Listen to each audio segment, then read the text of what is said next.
بسم اللہ الرحمن الرحیم۔ دوسری فصل ہماری مکمل ہو گئی تھی جس میں خواہش نفس کی مذمت کے بارے میں حضرت رحمہ اللہ تعالیٰ نے اشعار ذکر کیے تھے۔ یہاں سے تیسری فصل دوبارہ شروع ہو رہی ہے نبی کریم صلی اللہ علیہ وسلم کی مدح یعنی تعریف کے بارے میں۔ پہلا شعر دیکھ لیں۔ ظلمت سنت من احیا الظلام الی ان اشتکت قدماہ الضر بالورم۔ ترجمہ اس کا دیکھ لیں۔ میں نے ناانصافی کی اس ذات کی سنت کے ساتھ جو راتوں کو جاگتے تھے، عبادت کرتے تھے، یہاں تک کہ ان کے پاؤں نے سوجن کی وجہ سے تکلیف کی شکایت کی۔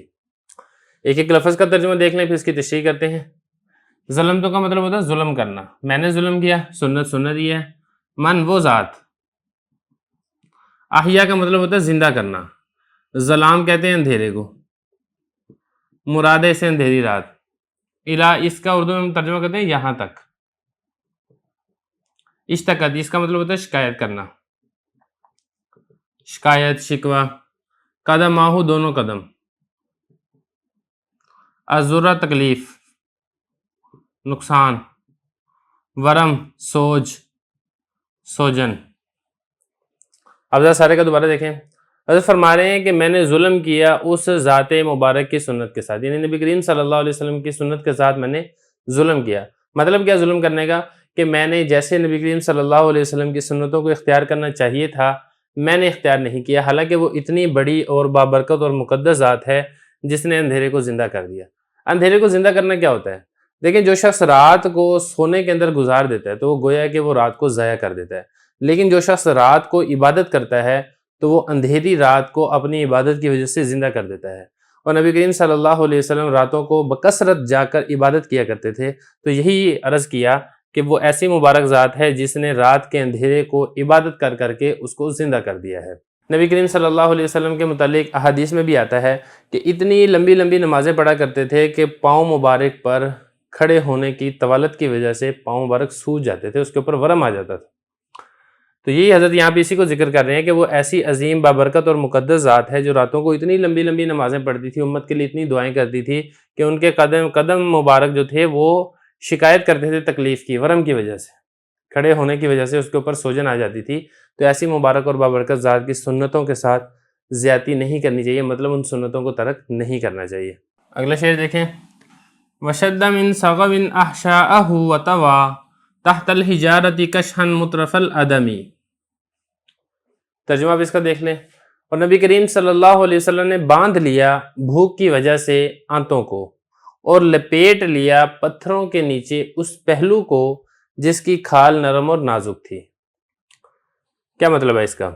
ایک ایک لفظ کا ترجمہ دیکھ لیتے ہیں پھر انشاءاللہ اس کی تشریح کرتے ہیں۔ شدہ کا اس کا مطلب ہوتا ہے باندھنا،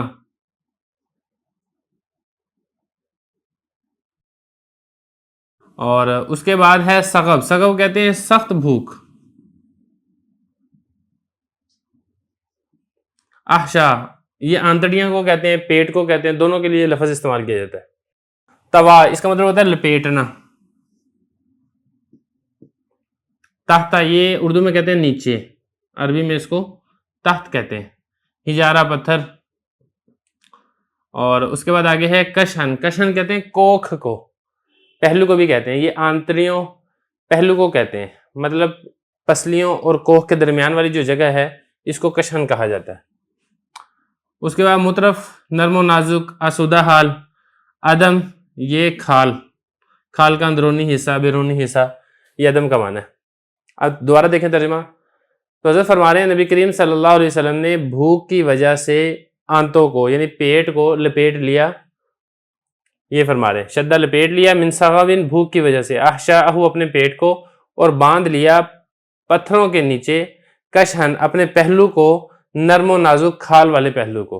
یہ اصل میں اشارہ ہے نبی کریم صلی اللہ علیہ وسلم کی بھوک کی سختیاں برداشت کرنے کی وجہ سے، خاص طور پر غزوہ خندق کے موقع کے اوپر جب سخت بھوک تھی، کھانے کے لیے چیزیں نہیں تھی، تو صحابہ کرام رضی اللہ عنہم نے اپنے پیٹ کے اوپر پتھر باندھے ہوئے تھے، تو نبی کریم صلی اللہ علیہ وسلم نے اپنے پیٹ پر ایک پتھر نہیں بلکہ 2 پتھر باندھے ہوئے تھے۔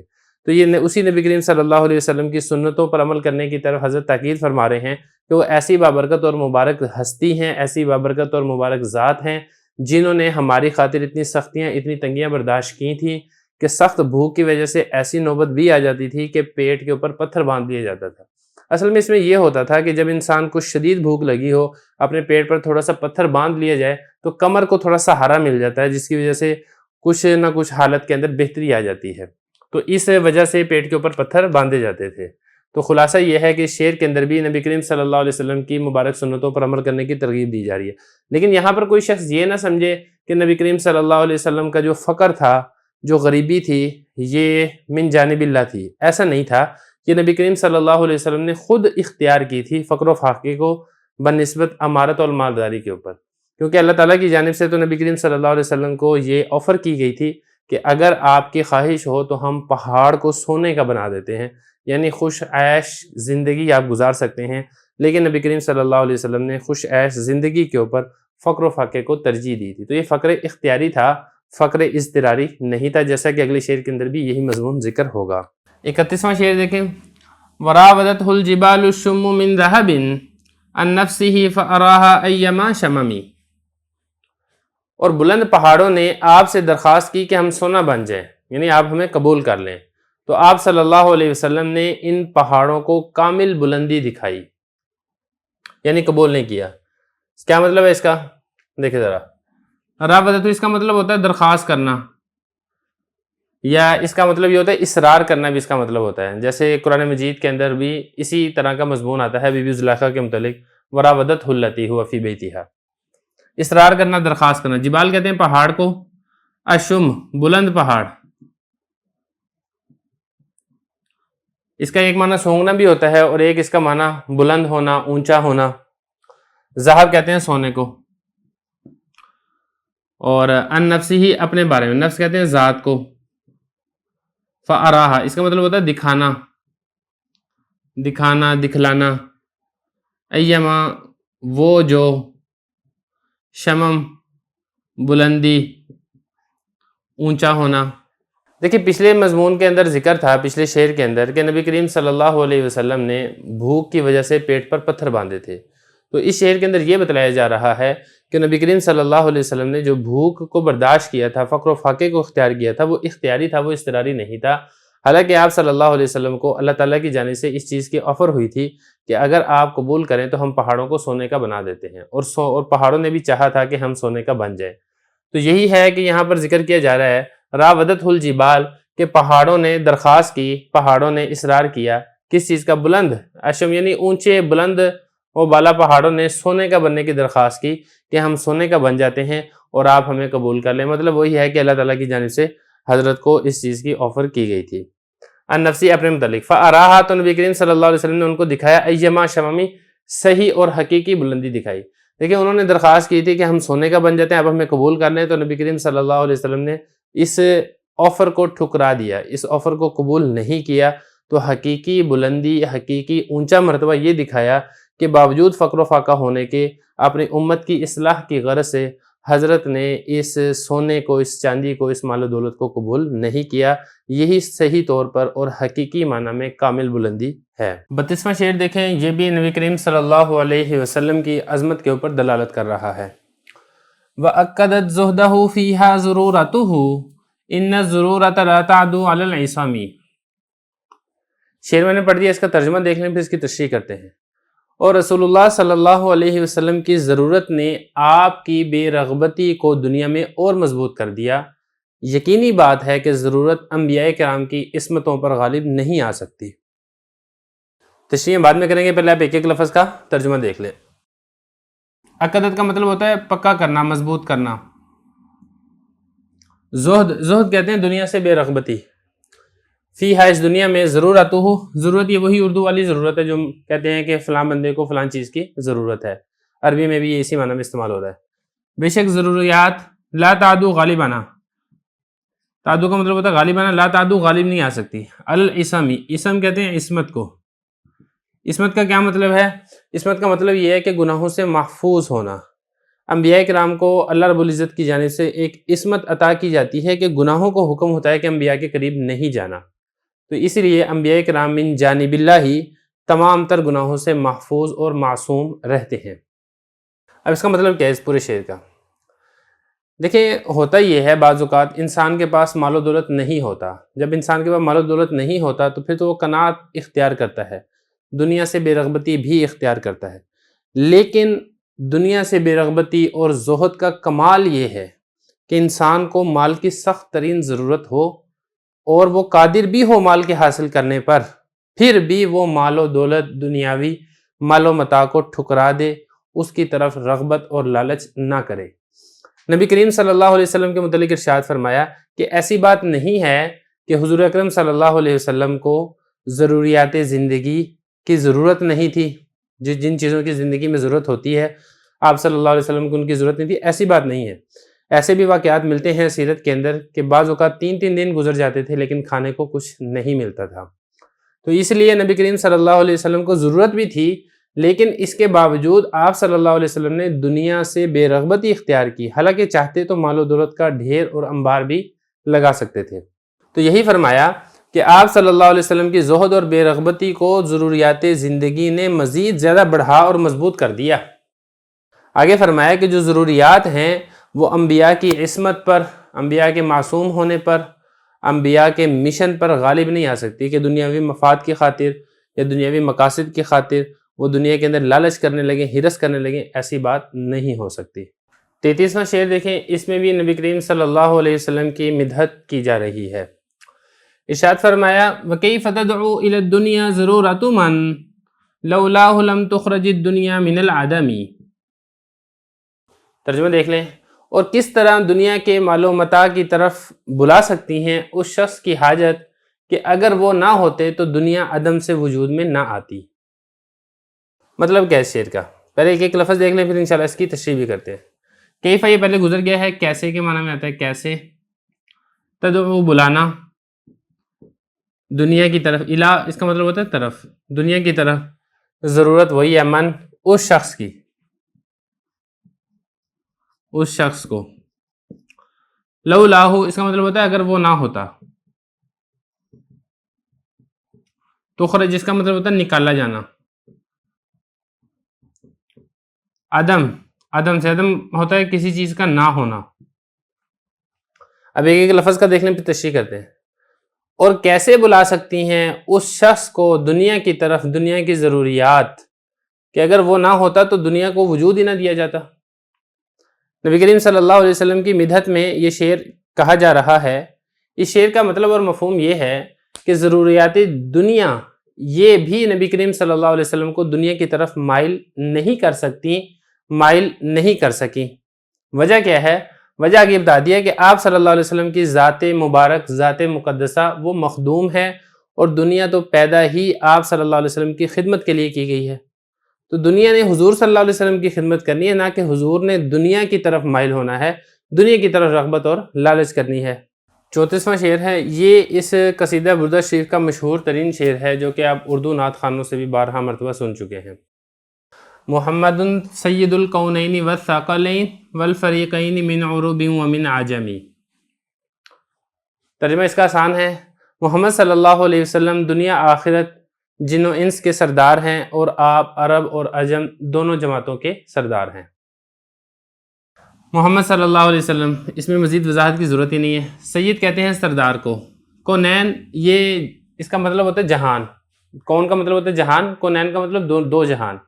دو جہان کون سے مراد ہے یہاں سے؟ ایک اس سے مراد ہے دنیا، دوسرے مراد ہے آخرت، دونوں جہانوں کے سردار ہیں آپ صلی اللہ علیہ وسلم کی ذات۔ والثقلین، ثقلین کس کو کہتے ہیں؟ یہ کہتے ہیں جن اور انسانوں کو، جن اور انسان، جیسا کہ حدیث میں بھی تذکرہ آتا ہے۔ اور اس کے بعد فریقین، فریق کی یہ تسنیہ ہے، فریق کہتے ہیں جماعت کو، دو جماعتیں اس کا مطلب ہے، دو جماعتیں، من عربن، عربن کا مطلب عربی، ومن عجمین اور غیر عربی۔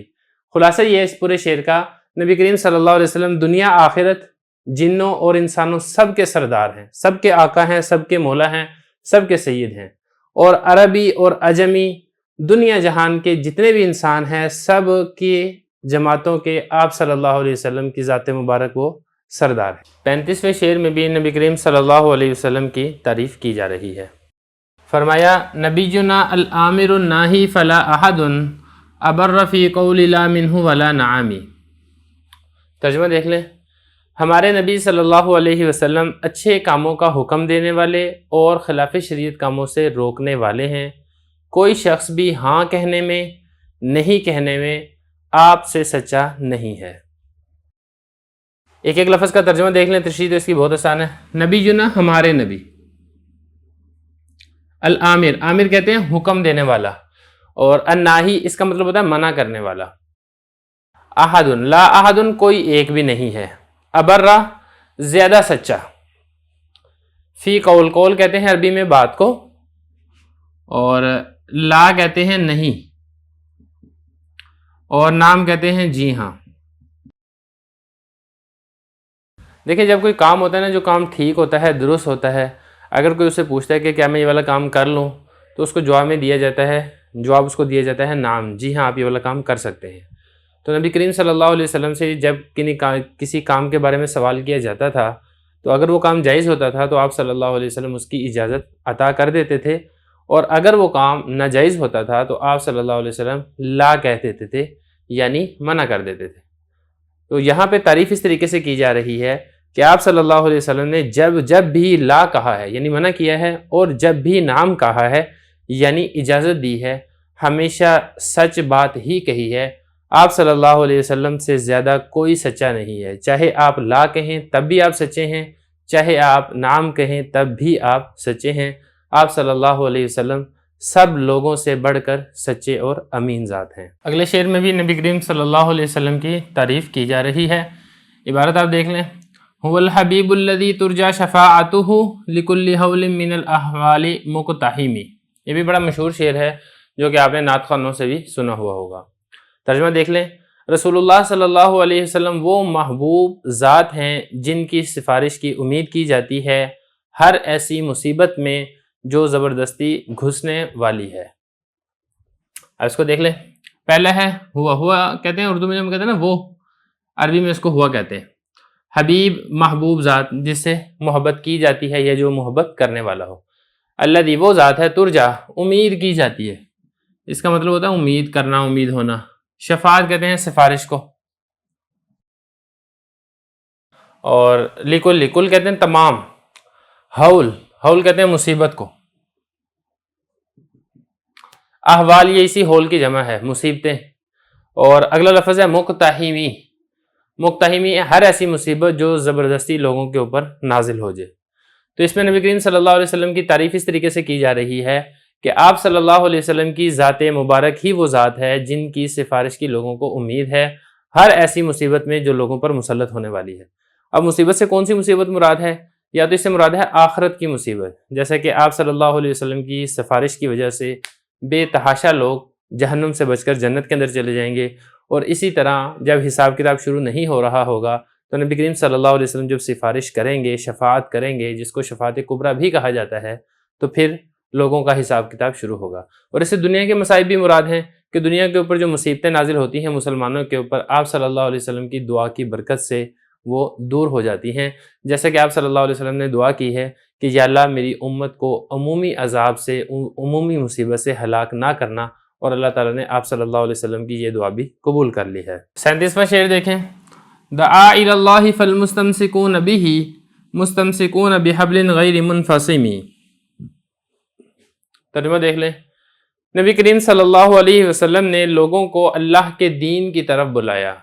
جو لوگ مضبوطی سے دین پر جمع ہوئے ہیں تو انہوں نے ایسی رسی مضبوطی سے پکڑی ہے جو کبھی ٹوٹنے والی نہیں ہے. ایک ایک لفظ کا ترجمہ دیکھ لیں. دعا کا مطلب ہوتا ہے بلانا، دعوت دینا. الہ یہ کہتے ہیں طرف کو، اللہ کی طرف.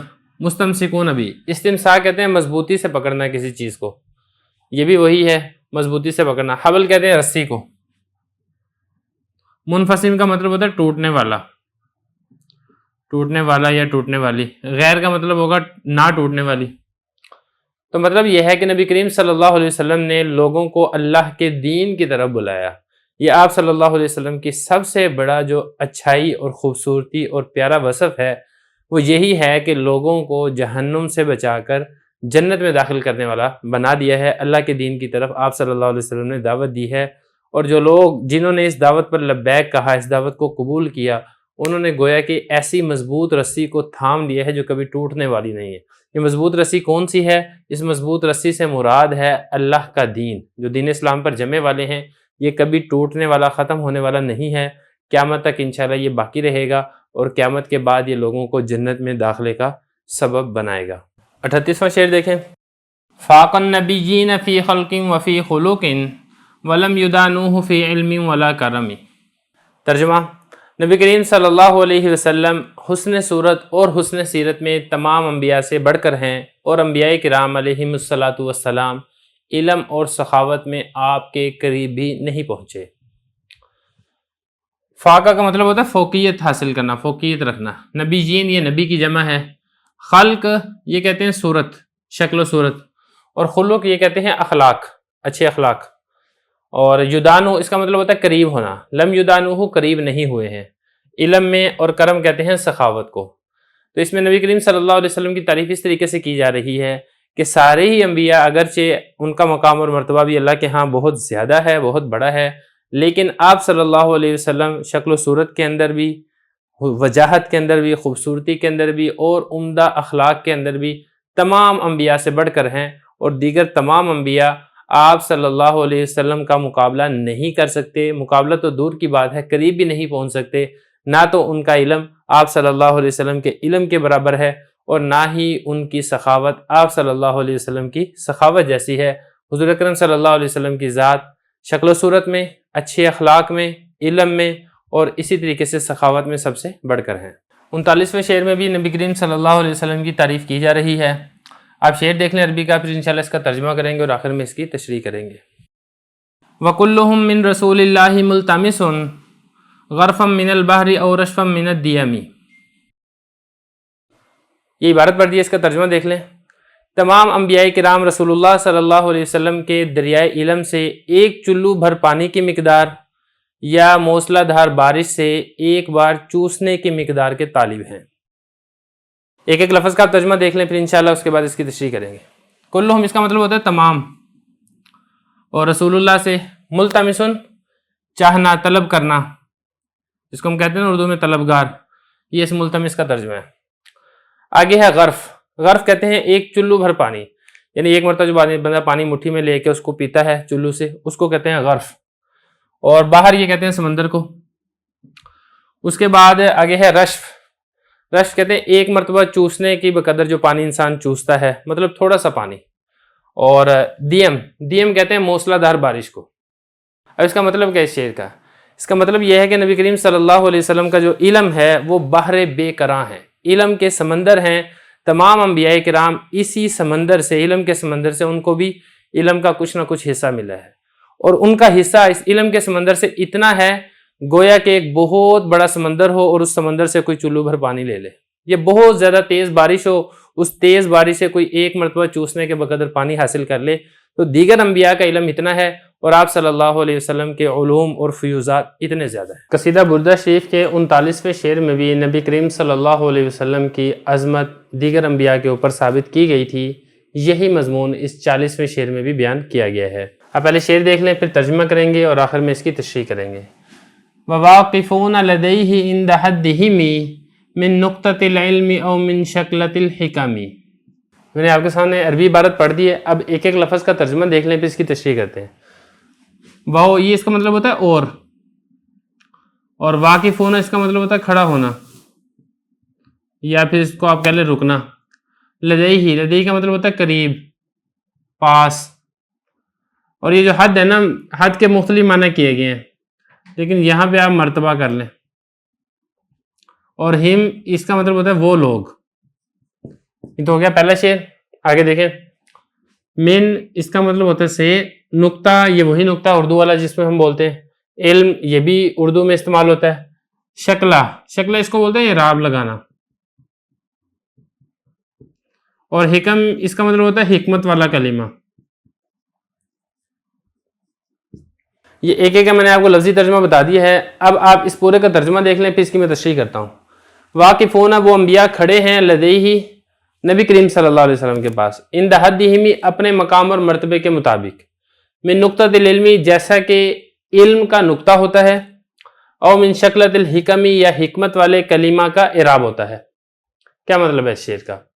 دیکھیں نبی کریم صلی اللہ علیہ وسلم کو جو معراج عطا ہوا تھا، اس معراج کے سفر میں آپ صلی اللہ علیہ وسلم نے انبیاء کی امامت کی تھی، تو نبی کریم صلی اللہ علیہ وسلم نے انبیاء کی امامت کی تھی. تو یہ اسی کا یہاں پہ تذکرہ ہو رہا ہے کہ واقعہ معراج میں انبیاء نبی کریم صلی اللہ علیہ وسلم کے پاس اپنے اپنے مقام اور مرتبے کے حساب سے کھڑے ہوئے تھے اور ایسے تھے گویا کہ علم کا نقطہ ہوتا ہے. جیسے کوئی بھی علمی بات ہوتی ہے نا، اگر وہ بغیر نقطوں کے ہو تو اس کی سمجھ نہیں آتی صحیح طریقے سے، لیکن جب آپ نقطے لگا دیتے ہیں تو وہ بات بہت اچھی واضح اور روشن ہو جاتی ہے. یہ اسی طرح جو عربی کلام ہوتا ہے نا، اس میں آپ نے دیکھا ہوگا کہ اس کے اوپر زبر زیر پیش لگی ہوتی ہے. جو عربی لوگ ہیں ان کو زبر زیر پیش کی ضرورت نہیں ہوتی، جو اجمی لوگ ہیں ان کو زبر زیر پیش اعراب کی ضرورت ہوتی ہے. تو کوئی حکمت والی بات ہو، اچھی اور عمدہ بات ہو، لیکن اس کے اوپر اعراب جب لگ جائے نا تو اس کی حکمت دوبالا ہو جاتی ہے، اس کا لطف اور اس کی لذت دوبالا ہو جاتی ہے. اسی طرح اگر کوئی کلام ہو وہ نقطے نہ ہوں تو اس کا اتنے لطف نہیں آتی، اتنی لذت نہیں آتی، لیکن اگر اس کے اوپر نقطے لگے ہوں تو کلام ٹھیک سے سمجھ آتا ہے اور کلام کا لطف اور مرتبہ دوبالا ہو جاتا ہے. تو حضرت فرما رہے ہیں کہ نبی کریم صلی اللہ علیہ وسلم کے پاس انبیاء کرام کھڑے ہوئے تھے اور انبیاء کرام اپنے اپنے مقام اور مرتبے کے حساب سے آپ صلی اللہ علیہ وسلم کے قریب کھڑے ہوئے تھے. تو انبیاء کی موجودگی نے نبی کریم صلی اللہ علیہ وسلم کے مقام اور مرتبے کو 4 چاند لگا دیے. جیسا کہ نقطے لگے ہوں تو کلام کو 4 چاند لگ جاتے ہیں، اور جیسا کہ اعراب لگا ہو تو حکمت والے کلمے کو 4 چاند لگ جاتے ہیں. 41ویں شعر کے اندر بھی نبی کریم صلی اللہ علیہ وسلم کی تعریف کی جا رہی ہے. شعر دیکھ لیں. فَهُوَ الَّذِي تَمَّ مَعْنَاهُ وَصُورَتُهُ ثُمَّ اصْطَفَاهُ حَبِيبًا بَارِئُ النَّسَمِ. میں نے شعر پڑھ دیا، اس کا ترجمہ دیکھ لیں، پھر ایک ایک لفظ کا بھی انشاءاللہ ترجمہ کریں گے اور آخر میں اس کی تشریح کریں گے. آپ صلی اللہ علیہ وسلم وہ ذات گرامی ہیں جن کے باطنی اور ظاہری کمالات مکمل ہیں. پھر اللہ تعالیٰ خالق ارواح نے آپ کو بطور حبیب منتخب کیا ہے. اب اس میں ایک ایک کا آپ ترجمہ دیکھ لیں. فہوا، وہ یہ آتا ہے وہ کے لیے، وہ یا ان. الذی جو، تم اس کا مطلب ہوتا ہے مکمل ہونا. معنی مراد ہے یہاں پہ باطنی کمالات، اور صورت اس کا مطلب ہے یہاں پہ ظاہر صورت، یا پھر آپ کہہ رہے ہیں کہ ظاہری کمالات. ثم اس کا ترجمہ ہوتا ہے پھر. استفا اس کا مطلب ہوتا ہے چننا، منتخب کرنا. نبی کریم صلی اللہ علیہ وسلم کو بھی جو مصطفیٰ نام رکھا گیا وہ اسی سے رکھا گیا ہے، چنا ہوا، منتخب کیا ہوا. حبیباً جس سے محبت کی جائے، محبوب. 2 معنی ہوتے ہیں اس کے. ایک اس کا مطلب ہوتا ہے محبت کرنے والا، دوسرا اس کا مطلب ہوتا ہے محبوب. یہاں پر ہے محبوب کے معنی میں. اور اسی طرح آگے ہے باری. باری اس کا مطلب ہوتا ہے پیدا کرنے والا. نسم یہ کہتے ہیں ارواح کو. اب آپ سارے کا ترجمہ دیکھیں. فہو الذی، وہ ذات یعنی نبی کریم صلی اللہ علیہ وسلم. تمّا مکمل ہے، معناہو ان کا معنی یعنی ان کی باطنی حالت بھی مکمل ہے. جو صفات انسان کے دل کے اندر ہوتی ہے نا، مثال کے طور پہ بہادری ہے، سخاوت ہے، اچھے اخلاق ہیں، یہ ظاہر میں نظر نہیں آ رہے ہوتے، یہ دل کے اندر ہوتے ہیں. تو آپ صلی اللہ علیہ وسلم کے یہ باطنی کمالات یہ بھی مکمل ہیں. وصورتہ، اور ظاہری کمالات بھی مکمل ہیں. ظاہر میں کیا ہے کہ ظاہر میں کوئی عیب نہیں ہے. جیسے ظاہری طور پہ عیب ہوتا ہے نا کہ انسان کا رنگ کالا ہوتا ہے، یا انسان ہاتھوں پاؤں سے لنگڑا ہوتا ہے، یا آنکھوں سے اندھا ہوتا ہے، یا کانوں سے بہرا ہوتا ہے. یہ سارے عیب کوئی بھی نہیں آپ صلی اللہ علیہ وسلم میں پایا جاتا. ظاہری طور پہ بھی آپ صلی اللہ علیہ وسلم کی ذات مبارک وہ مکمل ہیں. قد بھی مکمل ہے، شکل و صورت بھی مکمل ہیں، جسمانی اعضاء بھی مکمل ہیں، اور خوبصورتی بھی انتہا درجے کی ہے. تو یہ آپ صلی اللہ علیہ وسلم کی تعریف کی جا رہی ہے کہ آپ صلی اللہ علیہ وسلم کی ذات مبارک ایسی ذات ہے کہ جن کے باطنی کمالات یہ بھی مکمل ہیں اور ظاہری شکل و صورت بھی انتہا درجے کی کامل ہے. ثم اصطفاہ، پھر سب سے بڑی جو آپ صلی اللہ علیہ وسلم کو نعمت حاصل ہوئی ہے، اللہ تعالیٰ نے آپ صلی اللہ علیہ وسلم کو محبوب بنا لیا ہے. اور ذات خداوندی وہ ذات بارئ النسمی جو ارواح کو یعنی روحوں کو پیدا کرنے والی ذات ہے، انہوں نے نبی کریم صلی اللہ علیہ وسلم کو حبیب یعنی اپنا محبوب بنا لیا ہے. 42 نمبر شعر میں بھی نبی کریم صلی اللہ علیہ وسلم کی تعریف کی جا رہی ہے. آپ عبارت دیکھ لیں عربی، پھر اس کا ترجمہ کرتے ہیں اور تشریح کرتے ہیں. منزہ عن شریک فی محاسنہ فجوہر الحسن فیہ غیر منقسم. یہ عربی عبارت ہے، اس کا ترجمہ دیکھ لیں، پھر ایک ایک لفظ کا ترجمہ کریں گے. منزہ عن شریک فی محاسنہ، نبی کریم صلی اللہ علیہ وسلم اپنے کمالات میں شریک سے پاک ہیں اور حسن کا موتی جو آپ میں ہے وہ ناقابل تقسیم ہے. اب ایک ایک کا لفظ دیکھ لیں. منزہ ہونا اس کا مطلب ہوتا ہے پاک ہونا, اور ان اس کا مطلب ہوتا ہے سے.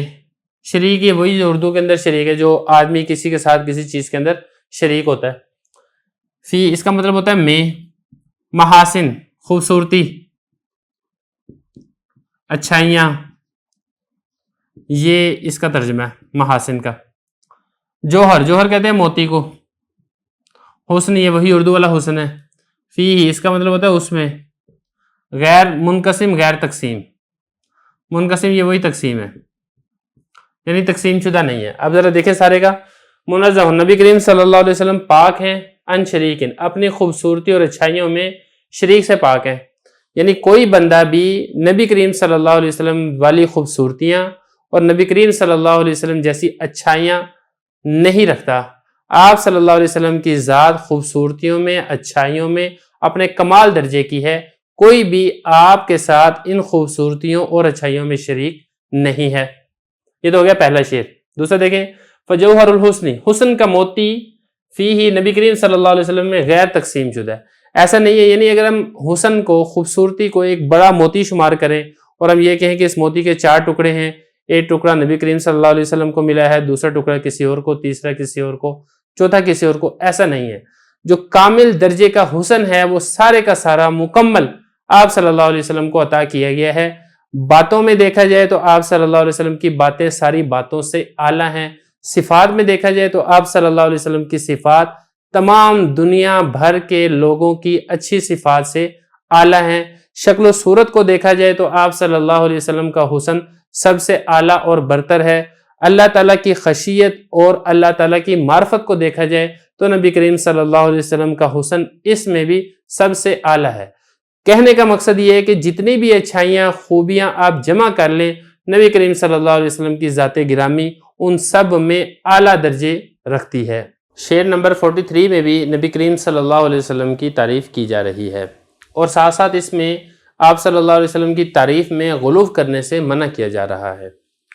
شعر دیکھیں, دا مدعتہ النصارى فی نبیہم وحکم بما شئت فیہ مدحا واحتکمی. یہ میں نے آپ کے سامنے عربی پڑھ دی ہے, اس کا میں ترجمہ کرتا ہوں, پھر آخر میں اس کی تشریح کرتے ہیں.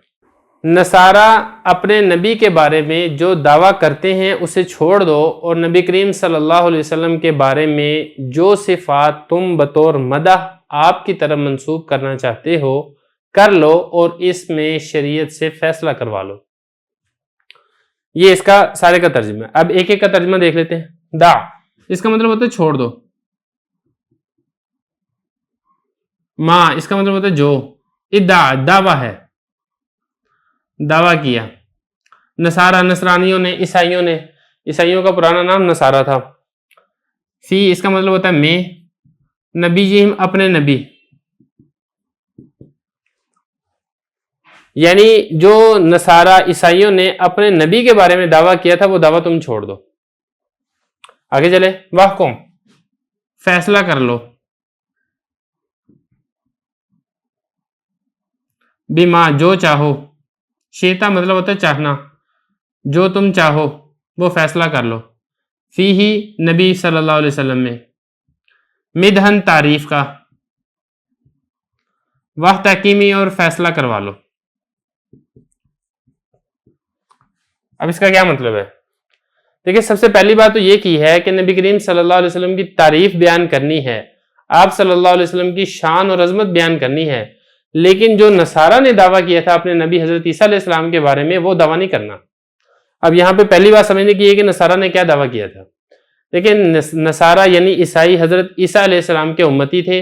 انہوں نے حضرت عیسیٰ علیہ السلام کی شان میں اتنا اضافہ کیا, اتنا بڑھایا کہ ان کو خدا کے ساتھ ملا دیا.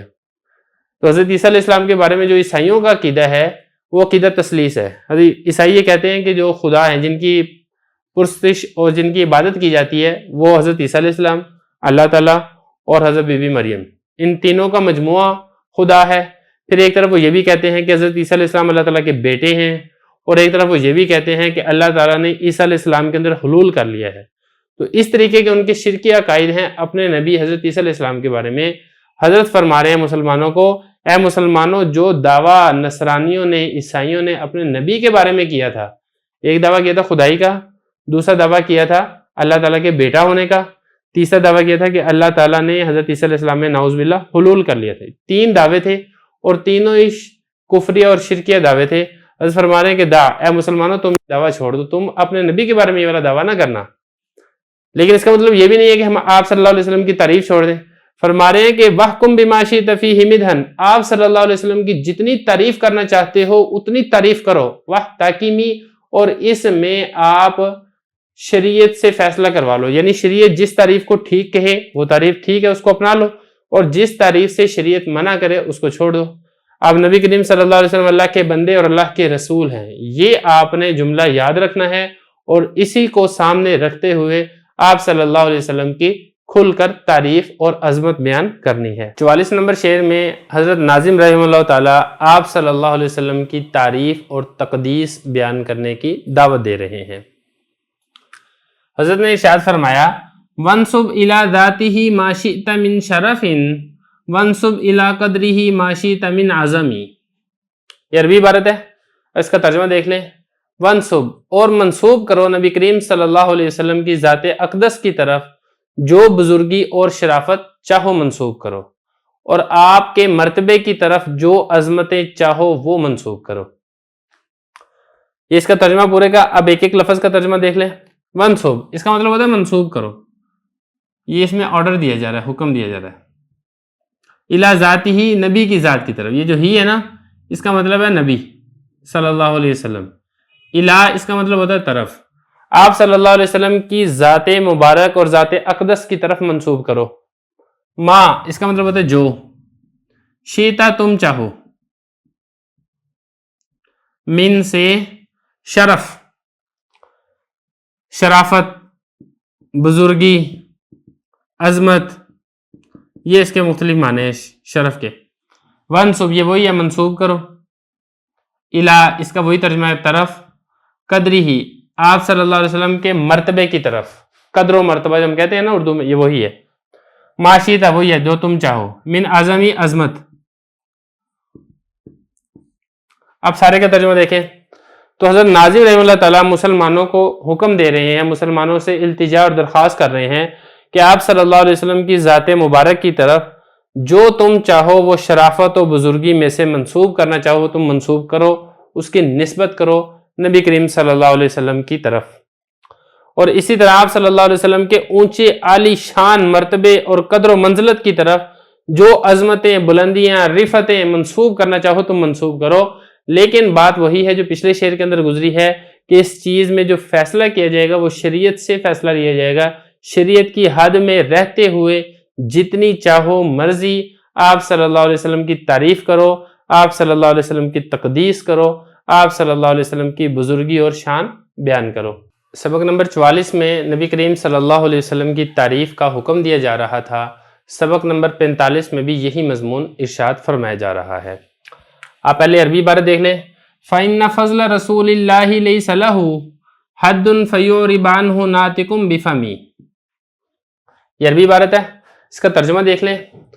اس لیے کہ رسول اللہ صلی اللہ علیہ وسلم کے فضائل کی کوئی حد نہیں کہ کوئی بولنے والا اپنے منہ سے وہ بیان کر سکے. اب ایک ایک لفظ کا ترجمہ کر لیتے ہیں. اِنَّ یہ آتا ہے یقین کے لیے، یقیناً. فضل فضیلت، ویسے ہے عربی کا لفظ یہ ہے. رسول اللہ لیس لہو نہیں ہے، لیس کا مطلب ہوتا ہے نہیں ہے، کے لیے. لہو کا مطلب ہوتا ہے کے لیے. حد اس کا مطلب ہوتا ہے تعریف. یو ربا اس کا مطلب ہوتا ہے کھول کر بیان کرنا. انہو آپ کی، آپ صلی اللہ علیہ وسلم کی. ناطق اس کا مطلب ہوتا ہے بولنے والا. اور فم اس کا مطلب ہوتا ہے منہ. مطلب کیا ہے؟ کہہ رہے ہیں کہ رسول اللہ صلی اللہ علیہ وسلم کی فضیلت، آپ صلی اللہ علیہ وسلم کا مقام، آپ صلی اللہ علیہ وسلم کا مرتبہ، آپ صلی اللہ علیہ وسلم کی عظمت، آپ صلی اللہ علیہ وسلم کی شان، اس کی کوئی ایسی باؤنڈری اور کوئی ایسی حد نہیں ہے کہ یہاں تک بیان ہو سکے، اس سے آگے مقام اور مرتبہ نہ ہو. ایسی بات نہیں ہے. آپ صلی اللہ علیہ وسلم کی شان، مقام، مرتبہ اتنا زیادہ اتنا بلند ہے کہ کوئی بولنے والا اگر اس کو منہ سے کھول کھول کر بیان کرنا چاہے تب بھی وہ بیان نہیں کر سکتا۔ اس لیے ہمیں چاہیے کہ ہم کھل کر اور زور و شور سے اور آپ صلی اللہ علیہ وسلم کے اوصاف حمیدہ، خصائل حمیدہ، اچھے اخلاق، اچھی عادات و اطوار کو خوب خوب واضح کریں، خوب خوب بیان کریں۔ لیکن یہاں پر بھی بات وہی ہے جو کہ شعر نمبر 43 کے اندر آئی تھی کہ اس صورت کے اندر بھی جو فیصلہ کروانا ہے وہ شریعت سے فیصلہ کروانا ہے، جتنی شریعت اجازت دیتی ہے اس حد تک رہتے ہوئے آپ صلی اللہ علیہ وسلم کی عظمت اور شان بیان کرنی ہے۔ شعر نمبر 46 کے اندر نبی کریم صلی اللہ علیہ وسلم کی ذات مبارک سے متعلقہ ایک بات کہی جا رہی ہے۔ آپ دیکھ لیں، عبارت دیکھ لیں، پھر ترجمہ کرتے ہیں اور آخر میں اس کی تشریح کرتے ہیں۔ لو ناسبت قدرہ آیاتہ عظما احیا اسمہ حین یدعا دارس الرمم۔ اس کا ترجمہ دیکھ لیں، پھر اس کی تشریح کرتے ہیں۔ اگر آپ صلی اللہ علیہ وسلم کے تمام معجزات آپ کے مرتبے کے مطابق ہوتے تو آپ کا نام پرانی ہڈیوں کو زندہ کرتا۔ جب ان ہڈیوں کو پکارا جاتا تو آپ صلی اللہ علیہ وسلم کے نام کی برکت سے زندہ ہو جاتی۔ اب یہ دیکھیں، لو اس کا مطلب ہوتا ہے اگر، ناسبت اس کا مطلب ہوتا ہے مناسب ہونا، قدرہ قدر، مقام، مرتبہ، آیات اس سے مراد ہے معجزات، عظمہ عظمت،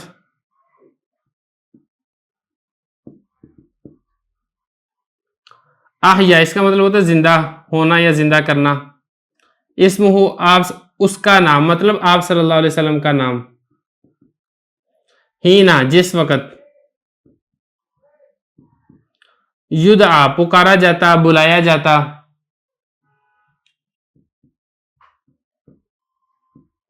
آگے دیکھیں دارس الرمم، دارس اس کا مطلب ہوتا ہے مٹنا، رمم بوسیدہ ہڈیاں۔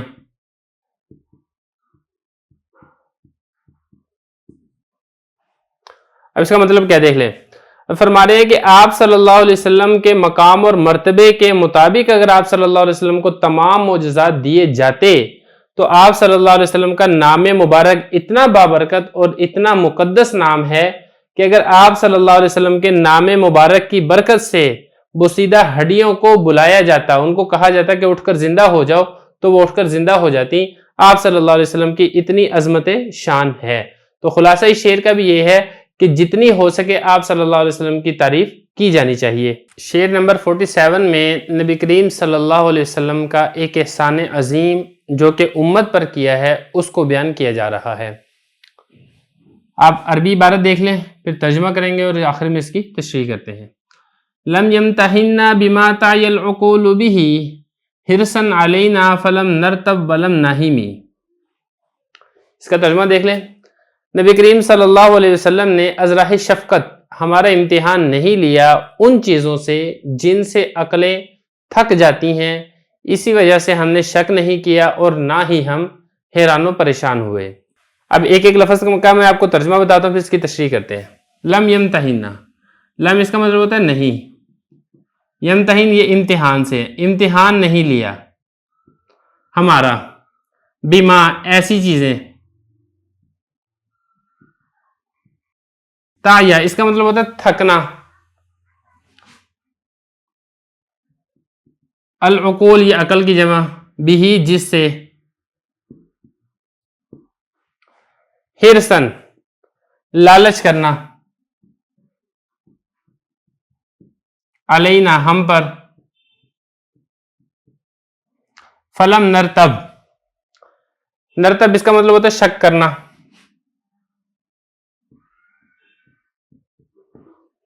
آگے ہے نہیمی اس کا مطلب ہوتا ہے پریشان ہونا، حیران، پریشان۔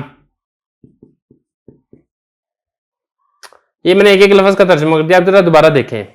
کہہ رہے کہ نبی کریم صلی اللہ علیہ وسلم نے ہمارا یعنی امت مسلمہ کا امتحان نہیں لیا ایسے احکامات کے ساتھ کہ عقل اس میں تھک جائے، حرصاً علیہ ہمارے ایمان کے اوپر لالچ کرتے ہوئے، یعنی مطلب اس کا یہ ہے کہ جیسے سابقہ امتوں کے اوپر مشکل احکامات فرض کیے گئے تھے، مثال کے طور پہ کسی کپڑے پہ ناپاکی لگ جاتی تھی تو اس کپڑے کو کاٹنا پڑتا تھا، پھر وہ ناپاکی دور ہوتی تھی، دھونے سے ناپاکی دور نہیں ہوتی تھی۔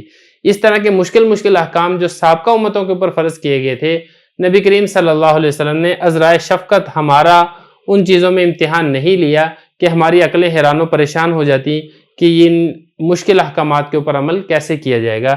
یہی فرمایا حرصاً علیہ، لالچ کرتے ہوئے کہ یہ نہ ہو کہ مشکل احکامات فرض ہو جائیں اور لوگ ان مشکل احکامات کی وجہ سے ایمان ہی قبول نہ کریں، تو اس لیے ایمان کے اوپر لالچ کرتے ہوئے کہ لوگ ایمان سے ہاتھ نہ دھو بیٹھیں۔ فلم نرتب ولم ناہمی، اسی وجہ سے ہم شک میں نہیں پڑے۔ جو شریعت ہے اتنی صاف ستھری، عام فہم اور عقل سے سمجھ آنے والی ہے کہ کسی قسم کا شک و شبہ بھی نہیں ہوا۔ ولم ناہمی، اور نہ ہی ہم حیران و پریشان ہوئے کہ کوئی اتنا مشکل حکم نہیں آیا کہ جس کی ادائیگی کے اندر انسان کو حیرانی اور پریشانی کا سامنا کرنا پڑے۔ بسم اللہ الرحمن الرحیم۔ قصیدہ بردہ شریف کے شعر نمبر 48 میں خوش آمدید۔ اس شعر کے اندر بھی شاعر رحمہ اللہ تعالی نبی کریم صلی اللہ علیہ وسلم کی تعریف اور حمد بیان کر رہے ہیں۔ اب سب سے پہلے شعر دیکھ لیں۔ اعی الورا فہم معناہ فلیس یرا للقرب والبعد فیہ غیر منفہم۔ میں نے آپ کے سامنے شعر پڑھ دیا، اس کا ترجمہ دیکھ لیں۔ رسول اللہ صلی اللہ علیہ وسلم کے کمالات کو سمجھنے نے ساری مخلوق کو عاجز کر دیا۔ نہیں دیکھا گیا کسی قریب کو اور نہ ہی بعید کو، مگر یہ کہ وہ نبی کریم صلی اللہ علیہ وسلم کے کمالات بیان کرنے سے عاجز ہے۔ اس کا ترجمہ ہے، اب ایک ایک لفظ کو دیکھ لیں۔ پہلا لفظ ہے اعیا۔ دیکھیے جو اعیا ہے اس کا مطلب ہوتا ہے عاجز کرنا، اور دوسرا لفظ ہے ورا۔ ورا کہتے ہیں مخلوق کو، یعنی مخلوق کو عاجز کر دیا۔ کس نے عاجز کر دیا؟ فہم کہتے ہیں سمجھنے کو، معنی اس کا مطلب معنی جو لفظ کا جیسے معنی ہوتا ہے نا، اس طریقے سے ان کے معنی کو سمجھنے نے عاجز کر دیا مخلوق کو۔ لیس اس کا مطلب ہوتا ہے نہیں، یرا دیکھا جانا، نہیں دیکھا گیا، للقربی کسی قریبی کو، والبعد اور کسی دور والے کو، فیہ اس بارے میں، غیر مگر یہ کہ منفہمی کہ وہ خاموش ہے، اس کو چپ کروا دیا گیا ہے، وہ بول نہیں سکتا ہے۔ تو یہ اس کا لفظی ترجمہ آپ کے سامنے آ گیا ہے۔ اب چلتے ہیں اس کی تشریح کی طرف۔ تو دیکھیں اس میں شاعر رحمہ اللہ تعالیٰ نبی کریم صلی اللہ علیہ وسلم کا ایک خوبی بیان فرما رہے ہیں کہ نبی کریم صلی اللہ علیہ وسلم کے کمالات اتنے زیادہ ہیں کہ مخلوق ان کو صحیح طریقے سے سمجھ ہی نہیں سکی۔ پہلے ظاہر بات ہے جب بھی آپ کوئی بات بیان کرنے لگتے ہیں تو آپ تبھی بیان کر سکتے ہیں نا جب آپ کو وہ بات صحیح طریقے سے سمجھ آئے۔ تو مخلوق کا ادراک اتنا قوی اور طاقتور نہیں ہے کہ نبی کریم صلی اللہ علیہ وسلم کے تمام تر کمالات کو صحیح طریقے سے سمجھ سکے۔ اور اگلے جو مصرع ہے اس میں فرمایا کہ کوئی قریبی اور کوئی بعیدی جو بھی ہے وہ نبی کریم صلی اللہ علیہ وسلم کے کمالات بیان کرنے سے عاجز ہے۔ قریبی اور بعیدی سے کیا مراد ہے؟ دیکھیں اس کے مختلف معنی بیان کیے گئے ہیں۔ ایک اس کا معنی یہ بیان کیا گیا ہے کہ قریبی اور بعیدی دور والے سے مراد یہ ہے، قریب والے سے مراد یہ ہے کہ نبی کریم صلی اللہ علیہ وسلم کے زمانے کے قریب والے، اور اسی طریقے سے دور والے سے مراد یہ ہے کہ جو بعد میں زمانے میں لوگ آئے ہیں۔ یا اسی طریقے سے اس کا ایک مطلب یہ بھی بیان کیا گیا ہے کہ قریبی سے مراد ہے صحابہ کرام اور بعیدی سے مراد ہے صحابہ کرام کے بعد والے لوگ۔ تو خلاصہ اس کا یہ ہے کہ چاہے کوئی شخص نبی کریم صلی اللہ علیہ وسلم کے زمانے کے قریب میں ہو، چاہے کوئی شخص نبی کریم صلی اللہ علیہ وسلم کے زمانے سے دور میں ہو، جیسے کہ ہم لوگ 1400 سال دور ہیں، تو نبی کریم صلی اللہ علیہ وسلم کے جیسے کمالات ہیں، اللہ تعالیٰ نے ان کو جیسی عظمت شان عطا کی ہے، ہم اس کو صحیح طریقے سے بیان نہیں کر سکتے۔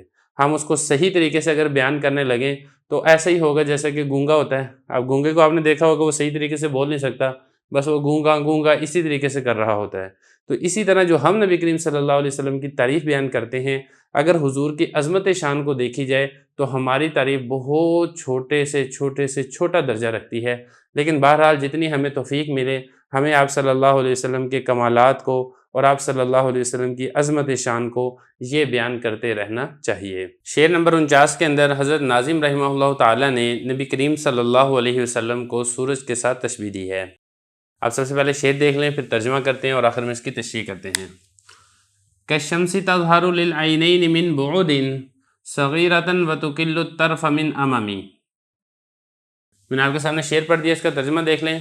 رسول اللہ صلی اللہ علیہ وسلم سورج کی طرح ہے جو آنکھوں کو دور سے چھوٹا لگتا ہے، حالانکہ وہ دنیا سے کئی گنا بڑا ہے، اور آنکھیں سورج کے مقابلے میں عاجز ہو جاتی ہیں۔ اب ایک ایک لفظ کا ترجمہ دیکھ لیں۔ یہ کاف جو ہے نا یہ تشبیہ دینے کے لیے آتا ہے، یعنی اس کے ذریعے سے نبی کریم صلی اللہ علیہ وسلم کو سورج کے ساتھ تشبیہ دی جا رہی ہے۔ اور اس کے بعد آپ آگے دیکھیں تظہارو، اس کا مطلب ہوتا ہے ظاہر ہونا، عینین یہ کہتے ہیں دونوں آنکھوں کو، اور من اس کا مطلب ہوتا ہے سے، بعد کہتے ہیں دور سے، یہ دور ہو گیا، صغیرہ یہ کہتے ہیں چھوٹا، اور تکلو کا مطلب ہوتا ہے تھکا دینا، اور الطرفہ کا مطلب ہوتا ہے پلکوں کا جھپکنا، مطلب یہاں سے آنکھ ہے۔ من اممی اس کا مطلب ہوتا ہے قصد کرنا، ارادہ کرنا۔ اب اس شعر کا مطلب کیا ہے؟ دیکھیں اس سے پہلے جو شعر ہے اس شعر کے اندر ذکر کیا گیا تھا کہ جو مخلوق ہے وہ رسول اللہ صلی اللہ علیہ وسلم کے کمالات اور ان کی حقیقت کو سمجھنے سے عاجز ہے۔ وجہ یہاں پر یہ ذکر کی گئی ہے کہ نبی کریم صلی اللہ علیہ وسلم کو سورج کے ساتھ تشبیہ دی گئی ہے۔ دیکھیں سورج کے ساتھ تشبیہ کیوں دی گئی ہے؟ ایک تو اس اعتبار سے دی گئی ہے تشبیہ کہ جس طریقے سے اندھیری رات ہوتی ہے، جب سورج طلوع ہوتا ہے تو پوری دنیا روشن اور جگمگا جاتی ہے، بالکل اسی طرح نبی کریم صلی اللہ علیہ وسلم کی تشریف آوری سے پہلے دنیا کفر کی ظلمتوں اور اندھیروں میں ڈوبی ہوئی تھی، پھر جب نبی کریم صلی اللہ علیہ وسلم جلوہ افروز ہوئے ہیں تو پوری دنیا کے اندر ہدایت کا نور یہ جگمگا گیا ہے۔ پھر اسی طرح تشبیہ اس اعتبار سے بھی ہے کہ جس طریقے سے لوگ سورج کی حقیقت کا ادراک کرنے سے قاصر ہیں، حقیقت کو سمجھنے سے قاصر ہیں، اسی طرح لوگ بھی رسول اللہ صلی اللہ علیہ وسلم کی حقیقت کا اور اللہ تعالیٰ نے آپ صلی اللہ علیہ وسلم کو کیا کیا کمالات عطا کی ہیں ان کو سمجھنے سے قاصر ہیں، چاہے کوئی قریبی ہو چاہے کوئی دور والا ہو۔ جس طریقے سے سورج کو نہیں سمجھ سکتا ہے، اسی طرح لوگ بھی چاہے وہ حضور صلی اللہ علیہ وسلم کے زمانے کے قریب ہوں چاہے وہ حضور صلی اللہ علیہ وسلم کے زمانے سے دور ہوں، نبی کریم صلی اللہ علیہ وسلم کی حقیقت کو اور ان کے کمالات کو سمجھنے سے عاجز ہیں۔ تو یہی بیان فرمایا کہ جو سورج ہے دیکھنے میں تو بظاہر ایسے لگتا ہے آنکھوں کو کہ دور سے اگر دیکھے جائے چھوٹا معلوم ہوتا ہے، تو اسی طریقے سے جو کم عقل اور نادان لوگ ہیں ان کو رسول اللہ صلی اللہ علیہ وسلم ایک عام نبی اور پیغمبر معلوم ہوتے ہیں، لیکن حقیقت بات یہ ہے کہ جو سورج ہے اس کی طرف تو لوگ دیکھ ہی نہیں سکتے، یہ آنکھوں کو تھکا دیتا ہے، عاجز کر دیتا ہے۔ اسی طرح جب لوگ بھی رسول اللہ صلی اللہ علیہ وسلم کے کمالات کے بارے میں سوچیں گے، غور کریں گے، فکر کریں گے تو یہ لوگ بھی عاجز آ جائیں گے، لیکن نبی کریم صلی اللہ علیہ وسلم کے کمالات یہ ختم نہیں ہوں گے۔ وَكَيْفَ يُدْرِكُ فِي الدُّنْيَا حَقِيقَتَهُ قوم نیام تسلوا عنہ بالحلم۔ ترجمہ دیکھ لیں، اور کس طرح دنیا میں نبی کریم صلی اللہ علیہ وسلم کے کمالات کو لوگ سمجھ سکتے ہیں، ایسی قوم جو غافل ہے، جو کہ تسلی حاصل کرتی ہے حضور صلی اللہ علیہ وسلم کو خواب میں دیکھ کر۔ اب ایک لفظ کے بارے میں دیکھ لیں، کیفہ یہ سوال کرنے کے لیے آتا ہے، کیسے؟ یدرکو سمجھنا، حقیقت کو سمجھنا، اس کو کہتے ہیں ادراک، جیسے ہم اردو میں بھی استعمال کرتے ہیں۔ اور کیسے لوگ ادراک کر سکتے ہیں؟ پھر دنیا میں حقیقتہ نبی کریم صلی اللہ علیہ وسلم کی حقیقت کا، قوم ہے نیام سوئی ہوئی، تسلو اس کا مطلب ہوتا ہے تسلی حاصل کرنا، عنہ نبی کریم صلی اللہ علیہ وسلم کے بارے میں، بالحلم، حلم کہتے ہیں نیند کو۔ اب اس کا مطلب کیا بنے گا؟ دیکھیں اس کا مطلب یہ ہے کہ لوگ دنیا کے اندر نبی کریم صلی اللہ علیہ وسلم کی حقیقت کو، آپ صلی اللہ علیہ وسلم کے کمالات کو، آپ صلی اللہ علیہ وسلم کے بلند درجات کو، آپ صلی اللہ علیہ وسلم کے فیضان علمی کو، فیضان عملی کو ادراک کرنے سے عاجز ہیں۔ لوگ ادراک نہیں کر سکتے، اگر ادراک کرنا چاہیں بھی تو بھی ادراک نہیں کر سکتے۔ اللہ کے کوئی خاص الخاص بندے ہوتے ہیں جن پر اللہ تعالیٰ اپنے پیارے نبی صلی اللہ علیہ وسلم کی حقیقت کو کھولتا ہے، ان کو آپ صلی اللہ علیہ وسلم کے کمالات کا کامل درجے سے ادراک کرواتا ہے۔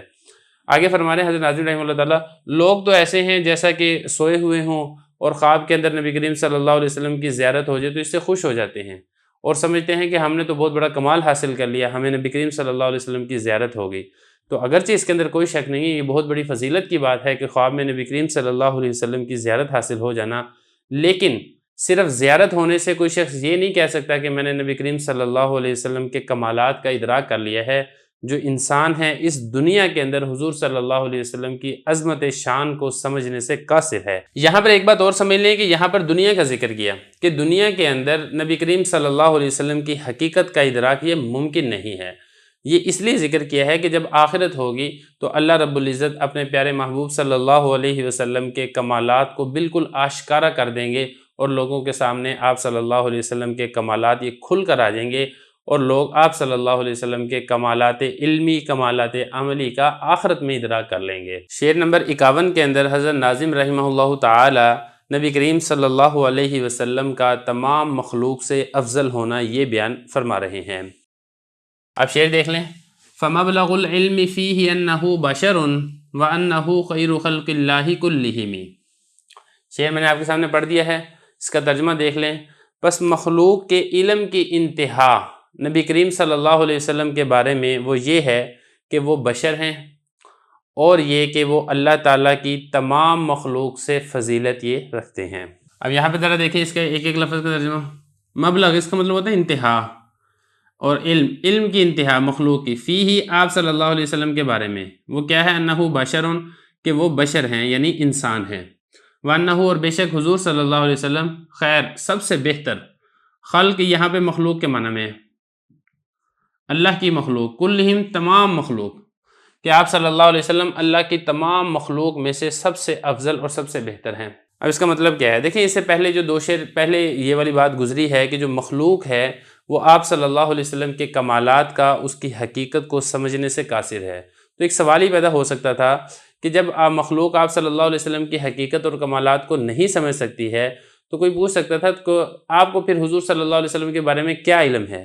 تو پھر حضرت ناظم رحمہ اللہ تعالیٰ نے خلاصے کے طور پہ ساری بات ہی سمیٹ دی کہ بھئی دیکھیں، اگرچہ ہم حضور صلی اللہ علیہ وسلم کے کمالات کو، ان کی حقیقت کو صحیح طریقے سے، کامل طریقے سے ان کا ادراک تو نہیں کر سکتے، ان کو سمجھ تو نہیں سکتے، لیکن اتنی بات ہم ضرور کہتے ہیں کہ نبی کریم صلی اللہ علیہ وسلم بشر ہیں یعنی انسان ہیں، اور خلاصہ یہ ہے کہ اللہ تعالیٰ کی جتنی مخلوق ہے سب سے زیادہ افضل ہیں، سب سے زیادہ بہتر ہیں، سب سے زیادہ اللہ تعالیٰ کے نزدیک اعلیٰ درجہ اور اعلیٰ مقام یہ رکھتے ہیں۔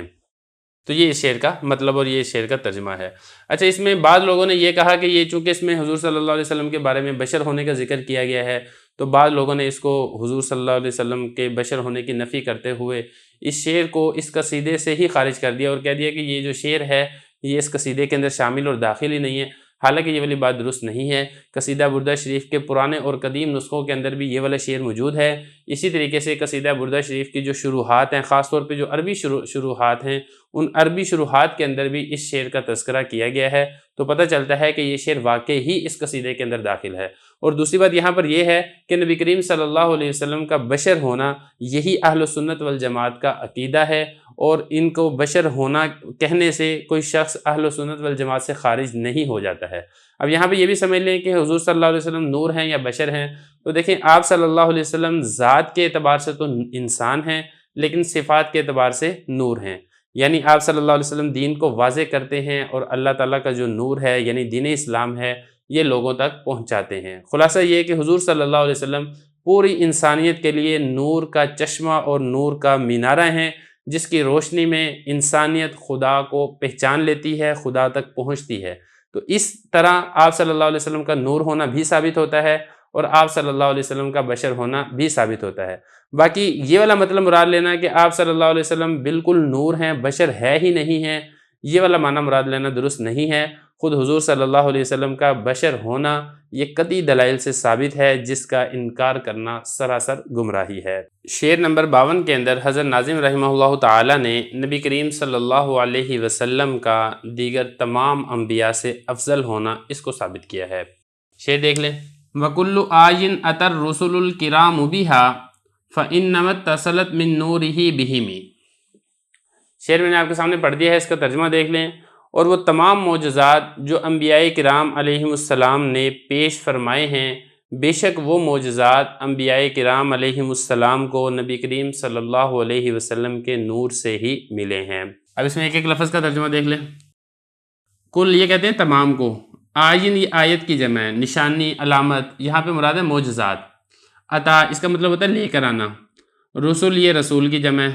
الکرام عزت والے، معزز رسول، یعنی معزز رسول وہ تمام معجزات بہا جس کو وہ لے کر آئے ہیں، فإنما بے شک یقینی بات ہے، اتصلت وہ ملے ہیں، کن کو ملے ہیں؟ من نورہی نبی کریم صلی اللہ علیہ وسلم کے نور سے، بہمی ان انبیاء اور رسولوں کو وہ معجزات ملے ہیں۔ اب اس شعر کی تشریح تھوڑی سی سمجھ لیں کہ دیکھیں نبی کریم صلی اللہ علیہ وسلم کی جو نبوت اور رسالت ہے، حضرت مولانا قاسم نانوتوی رحمہ اللہ تعالیٰ نے اس کے متعلق ذکر کیا ہے کہ آپ صلی اللہ علیہ وسلم کی نبوت ذاتی ہے اور جو دیگر انبیاء کی نبوت ہے وہ آپ صلی اللہ علیہ وسلم کی نبوت کا ہی فیضان ہے۔ یعنی خلاصہ یہ ہے کہ حضور صلی اللہ علیہ وسلم کی نبوت اور رسالت یہ اصل ہے، اور دیگر تمام انبیاء کی نبوت اور رسالت اسی کی فرع ہے۔ خلاصہ یہ ہے کہ دیگر تمام انبیاء کو جو اپنی نبوت ملی ہے، رسالت ملی ہے، معجزات ملے ہیں، حقیقت میں نبی کریم صلی اللہ علیہ وسلم کے نور نبوت کے فیضان سے ہی ملے ہیں۔ تو یہی فرما رہے ہیں کہ انبیاء کرام جو بھی معجزات لے کر آئے ہیں، حقیقت کے اندر وہ نبی کریم صلی اللہ علیہ وسلم کے معجزات ہیں۔ وجہ یہ ہے کہ جو اس کی اصل جڑ اور بنیاد ہے وہ نور نبوت ہے، جو کہ نبی کریم صلی اللہ علیہ وسلم کو حاصل ہے، جس سے تمام انبیاء کو فیض ملا ہے، اور دیگر تمام انبیاء نے اسی فیض سے ہی اپنے اپنے معجزات یہ ظاہر کیے ہیں اور لوگوں کو اللہ کی طرف بلایا ہے۔ بسم اللہ الرحمن الرحیم۔ شعر نمبر 53 کے اندر حضرت ناظم رحمہ اللہ تعالی نے نبی کریم صلی اللہ علیہ وسلم کا دیگر انبیاء پر فضیلت رکھنا اس کو ثابت کیا ہے، اور اسی کے ساتھ ساتھ آپ صلی اللہ علیہ وسلم کو اور جو دیگر انبیاء ہیں ان کو تشبیہ دی ہے۔ شعر دیکھ لیں پہلے آپ۔ فَإِنَّهُ شَمْسُ فَضْلٍ هُمْ كَوَاكِبُهَا يُظْهِرْنَ أَنْوَارَهَا لِلنَّاسِ فِي الظُّلَمِ۔ اس کا ترجمہ دیکھ لیں۔ بے شک نبی کریم صلی اللہ علیہ وسلم فضیلت کے سورج ہیں، یعنی سورج میں فضیلت کی طرح ہیں، اور جو دیگر انبیاء ہیں وہ آپ صلی اللہ علیہ وسلم کے لیے گویا کے ستارے ہیں، جو کہ سورج کی روشنی کو اندھیرے میں لوگوں کے سامنے ظاہر کرتے ہیں۔ ایک ایک لفظ کا ترجمہ دیکھ لیں۔ فَإِنَّهُ بے شک وہ، یعنی نبی کریم صلی اللہ علیہ وسلم، شمس کہتے ہیں سورج کو، فضل فضیلت، فضیلت میں وہ سورج کی طرح ہیں، ہم اور وہ، یعنی وہ انبیاء کرام، کواکبھا، کواکب یہ کوکب کی جمع ہے، یہ کہتے ہیں ستارے کو، اس سورج کے ستارے ہیں۔ یظہرنا اس کا مطلب ہوتا ہے ظاہر کرنا، انوار یہ نور کی جمع انوار ہے، انوارات کو ظاہر کرتے ہیں للناسی لوگوں کے لیے، فی الظلم اندھیرے کے اندر۔ دیکھیں ذرا، جیسے کہ گزشتہ شعر کے اندر بھی نبی کریم صلی اللہ علیہ وسلم کا دیگر انبیاء کے اوپر فضیلت ہونا یہ بیان کیا گیا تھا، اس شعر کے اندر بھی یہی بیان کیا گیا ہے۔ فرمایا کہ نبی کریم صلی اللہ علیہ وسلم کی مثال اور دیگر انبیاء کی مثال ایسے ہے گویا کہ سورج اور ستارے ہوں۔ اب دیکھیں جو ستارے ہیں حقیقت کے اندر وہ سورج سے ہی روشنی لے کر رات کے اندھیروں میں لوگوں کے سامنے اپنے انوارات کو ظاہر کرتے ہیں۔ اسی طرح دیگر انبیاء کا جتنا بھی فیض ہے وہ حقیقت کے اعتبار سے اگر دیکھا جائے تو نبی کریم صلی اللہ علیہ وسلم کا ہی فیضان ہوتا ہے، جو حضور صلی اللہ علیہ وسلم کے فیضان سے فیض لے کر پھر آگے لوگوں تک دین کی رہنمائی کرتے ہیں اور لوگوں کو اللہ کا راستہ دکھاتے ہیں۔ پھر اس تشبیہ کے اندر ایک چیز اور بھی ہے، جس طریقے سے رات کے اندر ستارے چمک رہے ہوں تو اس سے روشنی ہوتی ہے، لوگوں کو اس سے فائدہ پہنچ رہا ہوتا ہے، لیکن جب دن طلوع ہو جاتا ہے تو پھر کسی ستارے کی ضرورت نہیں رہتی ہے۔ بالکل اسی طرح دیگر انبیاء کرام بھی اپنے اپنے زمانے میں اپنے اپنے وقت میں لوگوں کی ہدایت کے لیے فریضہ سر انجام دے رہے تھے، لیکن جب نبی کریم صلی اللہ علیہ وسلم تشریف لے آئے تو اب دیگر کسی نبی اور کسی رسول کی ضرورت باقی نہیں رہی ہے۔ جس طریقے سے سورج جب طلوع ہو جاتا ہے تو پھر نہ چاند کی ضرورت باقی رہتی ہے، نہ ہی کسی ستارے کی ضرورت باقی رہتی ہے، نہ ہی کسی دیگر روشنی کی ضرورت باقی رہتی ہے، خود سورج کی روشنی ہی ان سب پر غالب آ جاتی ہے۔ تو اس شعر کے اندر نبی کریم صلی اللہ علیہ وسلم کی ختم نبوت کی طرف بھی ایک بڑا اشارہ ملتا ہے کہ نبی کریم صلی اللہ علیہ وسلم جب زمانے کے اندر تشریف لے آئے ہیں وہ تو ہدایت کے سورج ہیں، تو جب ہدایت کا سورج طلوع ہو چکا ہے تو اب اس کے بعد کسی نبی کسی رسول کی ضرورت باقی نہیں رہی ہے، اور جو کوئی بھی آپ صلی اللہ علیہ وسلم کے بعد نبوت کا دعویٰ کرے گا وہ جھوٹا ہے، دجال ہے اور کذاب ہے۔ بسم اللہ الرحمن الرحیم۔ شعر نمبر 54 میں خوش آمدید۔ اس شعر کے اندر حضرت ناظم رحمہ اللہ تعالی نے نبی کریم صلی اللہ علیہ وسلم کی شکل و صورت اور اسی طرح اچھے اخلاق کی تعریف کی ہے۔ اکرم بخلق نبی زانہ خلق بالحسن مشتمل بالبشر متسم۔ کتنی اچھی ہے آپ صلی اللہ علیہ وسلم کی شکل و صورت جن کو حسن سیرت نے خوبصورت بنایا ہے، حسن کی چادر اوڑے ہوئے ہیں اور خندہ پیشانی کے ساتھ متصف ہیں، مشہور ہیں۔ ایک ایک لفظ کا ترجمہ دیکھ لیں۔ اکرم اس کا مطلب ہوتا ہے کریم ہونا، معزز ہونا، شریف ہونا، یہ اس کے معنی ہوتے ہیں، اور یہ جو لفظ ہے نا اکرم کا، یہ عربی کے اندر تعجب کے لیے استعمال ہوتا ہے۔ تو شاعر جو ہے نبی کریم صلی اللہ علیہ وسلم کے کریم ہونے پر، معزز ہونے پر شکل و صورت کے حسین ہونے پر تعجب کا اظہار کر رہا ہے کہ اتنی زیادہ حسین شکل و صورت اور اتنے زیادہ اچھے اور عمدہ اخلاق جو کہ کسی کے ممکن ہی نہیں ہیں۔ تو یہ فرمایا کہ آپ صلی اللہ علیہ وسلم کے، اب یہ جو خلق ہے نا، اس کا مطلب ہے شکل و صورت۔ نبی کریم صلی اللہ علیہ وسلم کی شکل و صورت کتنی زیادہ کریم ہے، معزز ہے، خوبصورت ہے۔ زانہ، پھر اس کو مزید خوبصورت بنا دیا ہے، خلقن، اچھے اخلاق نے۔ زانہ کا مطلب ہوتا ہے خوبصورت بنانا، مزین کرنا، جیسے مزین کرنا اردو میں بھی استعمال ہوتا ہے، اور خلقن اس کا مطلب ہے اچھے اخلاق۔ تو یہ جو نا خلق، اس کا مطلب ہے ظاہری شکل و صورت، اور یہ جو خلق ہے اس کا مطلب ہے اچھے اخلاق۔ بالحسن، یہ حسن ہے جو کہ ہم اردو میں بھی استعمال کرتے ہیں۔ مشتملن، اس کا مطلب ایک تو یہ ہے چادر اوڑھنا، تو یہ بھی ہم ترجمہ کر سکتے ہیں کہ حسن کی چادر اوڑھے ہوئے ہیں، اور یہ بھی اس کا مطلب ہے جیسا کہ ہم اردو کے اندر کہتے ہیں نا شامل ہونا، تو یہ بھی آپ اس کا مطلب کر سکتے ہیں کہ حسن کے اوپر مشتمل ہیں، یعنی حسن کے ساتھ شامل ہیں۔ بالبشر، بشر کہتے ہیں طلاقت وجہ کو۔ طلاقت وجہ کا کیا مطلب ہے؟ چہرہ کھلا ہوا ہونا، جس کو ہم اردو میں کہتے ہیں نا خندہ پیشانی۔ اور متسم کا مطلب مشہور، خندہ پیشانی کے اندر مشہور ہیں۔ دیکھیں شعر کے اندر نبی کریم صلی اللہ علیہ وسلم کی دو خوبصورت ترین صفات بیان کی گئی ہیں۔ ایک تو یہ کہ شکل و صورت کے اندر انتہا درجے کے حسین و جمیل اور خوبصورت شخص تھے۔ دوسری صفت یہ بیان کی کہ جو ان کی صفات تھیں وہ بھی انتہا درجے کی حسین اور جمیل اور اچھی صفات تھیں۔ مثال کے طور پہ سخاوت تھی، خوف خدا تھا، مخلوق کے ساتھ اچھا سلوک تھا، عدل و انصاف تھا، وغیرہ ذالک، یہ ساری کے ساری نبی کریم صلی اللہ علیہ وسلم کی صفات تھیں۔ اب دیکھیں ہوتا یہ ہے عام طور پہ بعض اوقات انسان کی شکل و صورت اچھی نہیں ہوتی، شکل و صورت اچھی نہیں ہو تو لوگ اس کو اتنا زیادہ پسند نہیں کرتے، حالانکہ ایسا ہونا نہیں چاہیے، لیکن بہرحال لوگوں کی ایک طبیعت ہے۔ تو نبی کریم صلی اللہ علیہ وسلم کی اس کے برعکس شکل و صورت بھی انتہا درجے کی حسین تھی۔ پھر جو حسین ہوتے ہیں، حسین لوگ، بعض اوقات ان کے اخلاق اچھے نہیں ہوتے، یہ مغرور ہوتے ہیں، بدتمیز ہوتے ہیں، ظالم ہوتے ہیں، بری صفات ان کے اندر پائی جاتی ہیں، لالچی ہوتے ہیں۔ تو لیکن اگر کوئی شخص حسین و جمیل بھی ہو اور اس کے اندر کوئی بری صفت بھی نہ پائی جاتی ہو، تمام کی تمام اچھائی اور خوبصورت والی صفات ہوں اور حسین و جمیل صفات ہو، تو ایسا شخص تو بالکل لاجواب ہے، بالکل ہی باکمال شخص ہے۔ تو نبی کریم صلی اللہ علیہ وسلم ان تمام خصوصیات پر پورا اترتے تھے۔ شکل و صورت کے اعتبار سے بھی اگر دیکھا جائے تو پھر آپ صلی اللہ علیہ وسلم کا حسین و جمیل، آپ صلی اللہ علیہ وسلم کی طرح کا حسین و جمیل شخص پوری دنیا میں نہ کبھی پہلے کوئی پیدا ہوا، نہ کوئی آئندہ پیدا ہوگا۔ اور اگر صفات کی بات کی جائے تو آپ صلی اللہ علیہ وسلم کی حسین و جمیل اور خوبصورت ترین صفات، نہ ایسا شخص پہلے کبھی دنیا میں آیا ہے اور نہ ہی مرتے دم تک اور نہ ہی قیامت تک ایسا کوئی شخص دنیا کے اندر آئے گا۔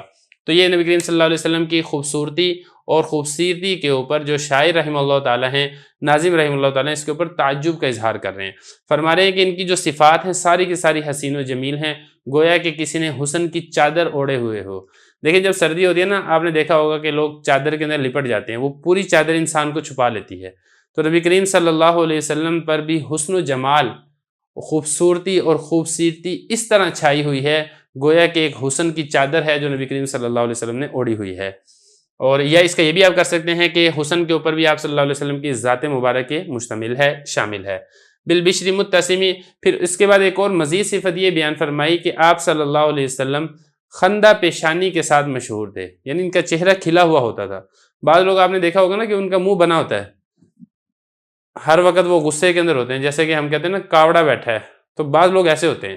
لیکن اس کے برعکس نبی کریم صلی اللہ علیہ وسلم کا جو چہرہ مبارک تھا وہ کھلا ہوا ہوتا تھا۔ جب لوگ ملتے تھے، آپ صلی اللہ علیہ وسلم کو مسکراتا ہوا دیکھتے تھے تو ان کو خوشی ملتی تھی، حتیٰ کہ آپ صلی اللہ علیہ وسلم اس صفت کے اندر بھی مشہور تھے۔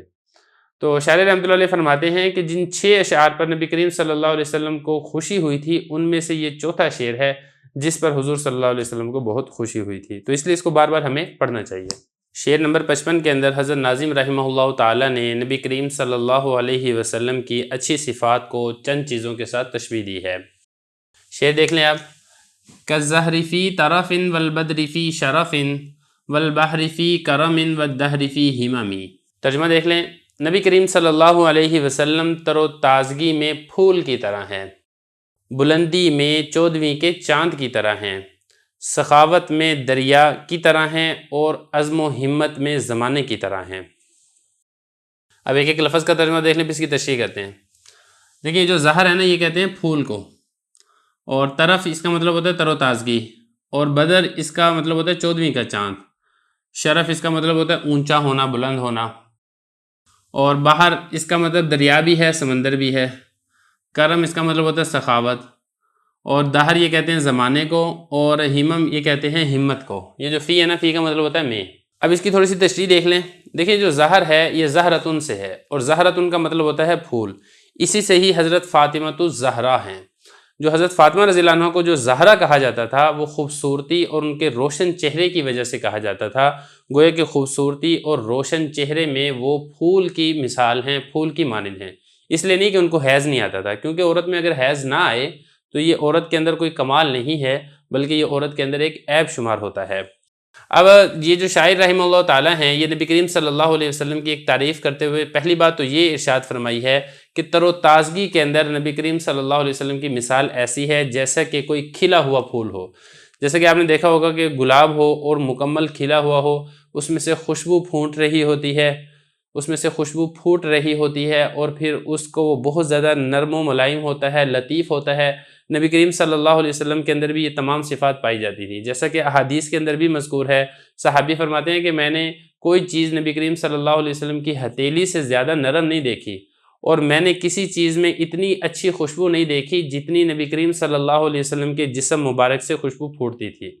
تو اسی طرح نبی کریم صلی اللہ علیہ وسلم کا جسم مبارک بھی انتہائی نرم و ملائم تھا، اور اس میں جو خوشبو تھی، پھول کے ساتھ تو صرف تشبیہ دی گئی ہے، وگرنہ حقیقت کے اندر جو آپ صلی اللہ علیہ وسلم کے مبارک اور مقدس اور مطہر جسم سے جو خوشبو پھوٹتی تھی، اس خوشبو کا موازنہ اگر ہو تو کوئی جنت کی خوشبو کے ساتھ ہو سکتا ہے۔ دنیا کی کسی خوشبو کے اندر یہ صلاحیت نہیں ہے کہ وہ نبی کی خوشبو کا کوئی موازنہ اور مقابلہ کر سکے، بلکہ اس سے بڑھ کے میں یہ کہتا ہوں کہ جنت کے اندر بھی شاید کوئی ایسی خوشبو نہ ہو جو خوبصورتی کے اندر اور لطافت کے اندر نبی کریم صلی اللہ علیہ وسلم کی خوشبو جیسی ہو۔ تو یہ فرمایا کہ آپ صلی اللہ علیہ وسلم تر و تازگی کے اندر پھول کی مانند ہیں، اور اسی طریقے سے بلندی کے اندر 14ویں کے چاند کی مانند ہیں۔ اب دیکھیں جو چاند ہے نا، اس چاند کی قسمیں ہوتی ہیں۔ اس چاند میں ہلال ہوتا ہے، اس چاند میں بدر ہوتا ہے، اس چاند کے اندر قمر ہوتا ہے۔ تو دیکھیں جو 14ویں کا چاند ہے، یہ تمام چاند سے زیادہ خوبصورت ہوتا ہے، اس کی روشنی سب سے زیادہ ہوتی ہے، اور جب یہ نکلتا ہے تو پورے عالم کو منور کر دیتا ہے۔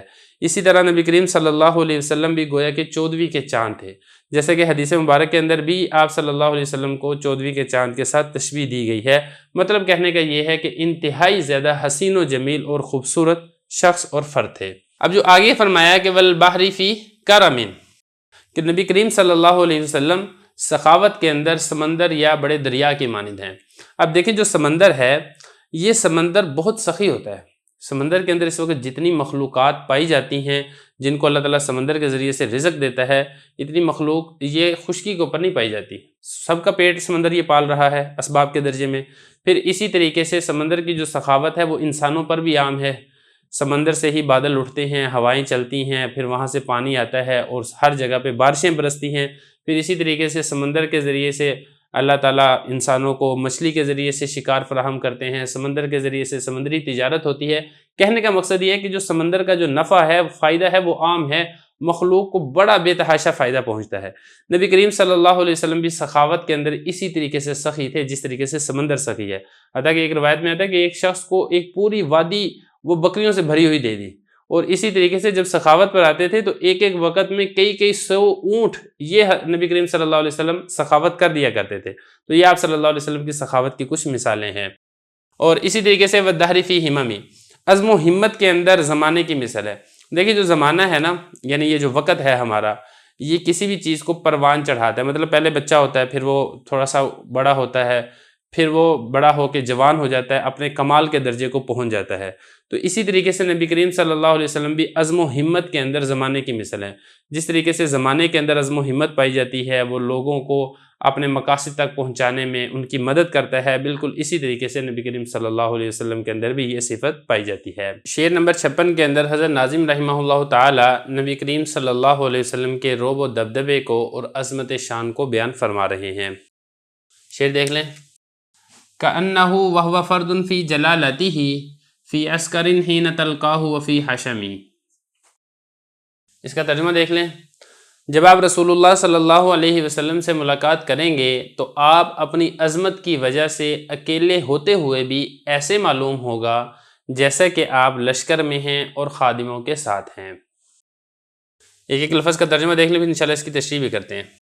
کانہو گویا کہ وہ، یعنی نبی کریم صلی اللہ علیہ وسلم، اور یہ جو ہوا ہے یہ بھی نبی کریم صلی اللہ علیہ وسلم کے بارے میں بات ہو رہی ہے۔ گویا کہ نبی کریم صلی اللہ علیہ وسلم فردن یکتا ہیں، اکیلے ہیں، جلالہ عظمت شان میں، عسکر کہتے ہیں لشکر کو، ہینا جس وقت، تلقاہو آپ ملاقات کریں گے ان سے، وفی حشمی حشم نوکر چاکر وغیرہ، مطلب یہ ہوتا ہے کہ جس کے بارے میں آپ غصہ کرتے ہیں، تو عام طور پہ انسان نوکروں اور ملازمین کے بارے میں ہی انسان غصہ ہوتا ہے، تو اس لیے یہاں پہ اسی کو حشم کہہ دیا جاتا ہے، مطلب نوکر چاکر وغیرہ۔ اب اس شعر کا مطلب کیا ہے اس کو تھوڑا سا سمجھ لیں، ہم نے یہاں سے اس کو سمجھنا شروع کرنا ہے۔ ہی نہ تلقاہو، تو ناظم رحمہ اللہ تعالیٰ یہ فرمانا چاہ رہے ہیں کہ جب آپ، یعنی جو آپ میرے مخاطب ہیں، اگر آپ کو اللہ تعالیٰ یہ موقع دے کہ آپ کی بالفرض نبی کریم صلی اللہ علیہ وسلم سے ملاقات ہوتی ہے، تو آپ صلی اللہ علیہ وسلم کو اپنی عظمت شان میں یکتا اور اکیلا اور منفرد پائیں گے، گویا کہ وہ لشکر میں ہیں یا پھر وہ گویا کہ اپنے نوکر چاکر اور ملازمین کے ساتھ ہیں۔ دیکھیں جو ایک فوج کا جرنیل ہوتا ہے، جب وہ اپنے لشکر کے اندر ہو اور ایک اس کا بڑا بھاری بھرکم لشکر ہو، تو اس کا ایک روب و دبدبہ ہوتا ہے، ایک اس کی عظمت شان ہوتی ہے۔ یا اسی طریقے سے ایک شخص ہے، اس کے ساتھ اس کے ملازمین ہیں، اس کے خدام ہیں، اس کے غلام ہیں، اس کے متعلقین ہیں، وہ پورا قافلہ جا رہا ہو، تو اس کا بھی ایک بڑا روب ہوتا ہے اور ایک عظمت شان ہوتی ہے۔ تو شاعر رحمہ اللہ تعالیٰ یہ فرمانا چاہ رہے ہیں کہ نبی کریم صلی اللہ علیہ وسلم کو اپنی عظمت شان کے لیے، اپنے روب و دبدبے کے لیے کسی لشکر کی ضرورت نہیں تھی، کہ اگر لشکر ہوگا آپ صلی اللہ علیہ وسلم کے ساتھ، یا اسی طریقے سے آپ صلی اللہ علیہ وسلم کے ساتھ آپ کے خدام، آپ کے معاونین، آپ کے محبین، آپ کے تعاون کرنے والے، یہ آپ صلی اللہ علیہ وسلم کے ساتھ ہوں گے، تو پھر آپ صلی اللہ علیہ وسلم اپنی عظمت شان میں اکیلے اور منفرد ہوں گے، ایسے نہیں ہے۔ بلکہ آپ صلی اللہ علیہ وسلم کے لیے کوئی لشکر ہو یا نہ ہو، کوئی خادم ہو یا نہ ہو، آپ صلی اللہ علیہ وسلم اپنی عظمت شان کے اندر، اپنے روب و دبدبے کے اندر، اپنے مقام اور مرتبے کے اندر منفرد ہیں، اکیلے ہیں اور یکتا ہیں۔ حتیٰ کہ لشکر ہو یا نہ ہو، آپ صلی اللہ علیہ وسلم کو اس سے کوئی فرق نہیں پڑتا ہے۔ جو کفار و مشرکین پر آپ صلی اللہ علیہ وسلم کا روب و دبدبہ اکیلے ہونے کی صورت میں ہوتا ہے، بالکل ایسے ہی ہے جیسے لشکر ہونے کی صورت میں ہوتا ہو۔ بسم اللہ الرحمن الرحیم۔ شعر نمبر 57 میں حضرت ناظم رحمہ اللہ تعالیٰ نے نبی کریم صلی اللہ علیہ وسلم کے کلام کو اس موتی کے ساتھ تشبیہ دی ہے جو کہ سیپی کے اندر موجود ہوتا ہے۔ شعر دیکھ لیں۔ كأنما اللؤلؤ المكنون في صدف من معدني منطق منه ومبتسم۔ اب اس کا ترجمہ دیکھ لیں۔ گویا کہ رسول اللہ صلی اللہ علیہ وسلم کا کلام اس موتی کی طرح ہے جو سیپی میں چھپا ہوا ہے، وہ موتی جو زبان مبارک سے ظاہر ہوا اور جو دندان مبارک سے برآمد ہوا۔ اب ایک ایک لفظ کا ترجمہ دیکھ لیں، پھر انشاءاللہ اس کی تشریح کرتے ہیں۔ کانما گویا کہ، اللؤلؤ لؤلؤ کہتے ہیں موتی کو، المکنون جو چھپا ہوا ہو، صدف سیپی، وہ جو موتی ہوتا ہے نا سمندر کے اندر، سیپی کے اندر، اس موتی کو کہا جاتا ہے لؤلؤ مکنون۔ میم معدن، معدن کہتے ہیں کان کو، جیسے ہوتی ہے نا سونے چاندی کی کان ہوتی ہے، جہاں سونے کی کان ہوتی ہے وہاں سے سونا نکلتا ہے، چاندی کی کان ہوتی ہے وہاں سے چاندی نکلتی ہے۔ اسی طریقے سے منطق، اس کا مطلب ہوتا ہے بولنا، بولنا بھی ہوتا ہے، اور بولنے کی جگہ یہ بھی ہوتا ہے۔ تو یہاں پر مراد یہ ہے کہ بولنے کی جگہ، مطلب یہ ہے کہ منہ مبارک، گویا کہ جو آپ صلی اللہ علیہ وسلم کا منہ مبارک ہے وہ بولنے کی ایک کان ہے جہاں سے ایک خوبصورت ترین الفاظ یہ باہر نکلتے ہیں۔ اور اسی طریقے سے مبتسم، تبسم مسکرانے کی جگہ، یعنی کہ دندان مبارک، جو دانت ہوتے ہیں نا یہاں سے انسان مسکراتا ہے تو دانت نظر آتے ہیں، تو گویا کہ نبی کریم صلی اللہ علیہ وسلم کے جو دانت مبارک ہیں وہ تبسم کی ایک کان ہے، یہاں سے جو الفاظ ہیں وہ ایسے الفاظ برآمد ہوتے ہیں جو کہ گویا کہ اس موتی کی مثل ہیں، وہ موتی جو کہ صدف یعنی سیپی کے اندر محفوظ ہو۔ یہ الفاظ کا کچھ ترجمہ ہو گیا، باقی اس کی تھوڑی سی مزید تشریح بھی دیکھ لیں۔ دیکھیں اس میں نبی کریم صلی اللہ علیہ وسلم کے کلام کو اس موتی کے ساتھ تشبیہ دی گئی ہے جو موتی صدف یعنی سیپی کے اندر محفوظ ہوتا ہے۔ دیکھیں جو موتی سیپی کے اندر محفوظ ہوتا ہے، چھپا ہوا ہوتا ہے، ایک تو یہ کہ وہ در یتیم ہوتا ہے، در یتیم یعنی وہ اکلوتا موتی جو کہ سیپی کے اندر پایا جائے، اس در یتیم کا درجہ اور اس کی قیمت وہ دیگر موتیوں سے زیادہ ہوتی ہے، خاص طور پر ان موتیوں سے جو کہ ایک سیپی سے دو دو تین تین یہ برآمد ہوتے ہیں۔ تو نبی کریم صلی اللہ علیہ وسلم کا جو کلام مبارک ہے وہ اس موتی کی طرح ہیں جو صدف یعنی سی پی کے اندر محفوظ ہو، اس پر کسی قسم کا گرد و غبار نہ لگا ہو۔ تو دیکھیں موتی کے بارے میں جو مکنون کہا نا یہاں پہ چھپا ہوا ہوتا ہے، وہ اسی لیے فرمایا کہ چونکہ وہ جو سی پی ہے اس کے اندر موتی چھپا ہوا ہوتا ہے، اس پہ کوئی گرد و غبار نہیں لگتا۔ اسی طرح نبی کریم صلی اللہ علیہ وسلم کا جو کلام مبارک ہے، یہ بھی کلام میں خوبصورتی میں اور بیہودہ اور لغویات باتوں سے بالکل اسی طریقے سے پاک ہے جس طریقے سے وہ جو موتی ہے جو کہ سی پی کے اندر پاک اور محفوظ ہوتا ہے گرد و غبار سے۔ پھر جس طریقے سے جو موتی سی پی کے اندر ہوتا ہے نا، وہ بہت زیادہ خوبصورت لگتا ہے، اسی طرح آپ صلی اللہ علیہ وسلم کا جو کلام مبارک ہے وہ بھی خوبصورتی اور صفائی میں موتی کی طرح ہیں۔ جس طریقے سے موتی چمکدار ہوتا ہے، اسی طرح آپ صلی اللہ علیہ وسلم جب بولتے ہیں گویا کہ کلام مبارک ایک بولنے کی کان سے نکل رہا ہے، یہ ایک تبسم اور مسکرانے کی کان سے برآمد ہو رہا ہے، یعنی خوبصورت دانتوں سے آپ صلی اللہ علیہ وسلم کے الفاظ مبارک ادا ہوتے ہیں جو کہ حکمت سے بھرپور ہوتے ہیں۔ بسم اللہ الرحمن الرحیم۔ قصیدہ بردہ شریف کے شعر نمبر 58 میں خوش آمدید۔ آج کے شعر میں بھی حضرت ناظم رحمہ اللہ تعالیٰ نبی کریم صلی اللہ علیہ وسلم کی مدح و ثنا بیان کر رہے ہیں۔ عبارت دیکھ لیں، ترجمہ کرتے ہیں، آخر میں اس کی تشریح کرتے ہیں۔ لا طیب یعدل تربا ضم اعظمہ طوبی لمنتشق منہ وملتثم۔ یہ میں نے الفاظ پڑھ دیے، اب اس کا ترجمہ دیکھ لیں۔ کوئی خوشبو اس مٹی کے برابر نہیں جس نے رسول اللہ صلی اللہ علیہ وسلم کے جسم اطہر کو اپنے ساتھ ملایا ہے۔ مبارک ہے اس مٹی سے سونگھنے والا اور بوسہ دینے والا بھی قابل مبارکباد ہے۔ اس کا ترجمہ ہے، ایک ایک لفظ کا ترجمہ دیکھ لیں، پھر انشاءاللہ اس کی تشریح کرتے ہیں۔ طیب کہتے ہیں خوشبو کو، اور لا کا مطلب ہوتا ہے نہیں، لا طیبہ کوئی خوشبو نہیں ہے، یا دلو اس کا مطلب ہوتا ہے برابری کرنا، یعنی کوئی خوشبو برابری نہیں کر سکتی ہے۔ کس کی برابری نہیں کر سکتی؟ اس کا آگے لفظ ذکر ہے۔ تربن مٹی کا، یعنی اس مٹی کے اندر جتنی خوشبو ہے اس مٹی جیسی خوشبو کا مقابلہ دنیا کی کوئی خوشبو نہیں کر سکتی ہے۔ ضمہ اس کا مطلب ہوتا ہے ملنا ملانا، یعنی جو ملی ہوئی ہے۔ اعظم یہ کہتے ہیں ہڈیوں کو،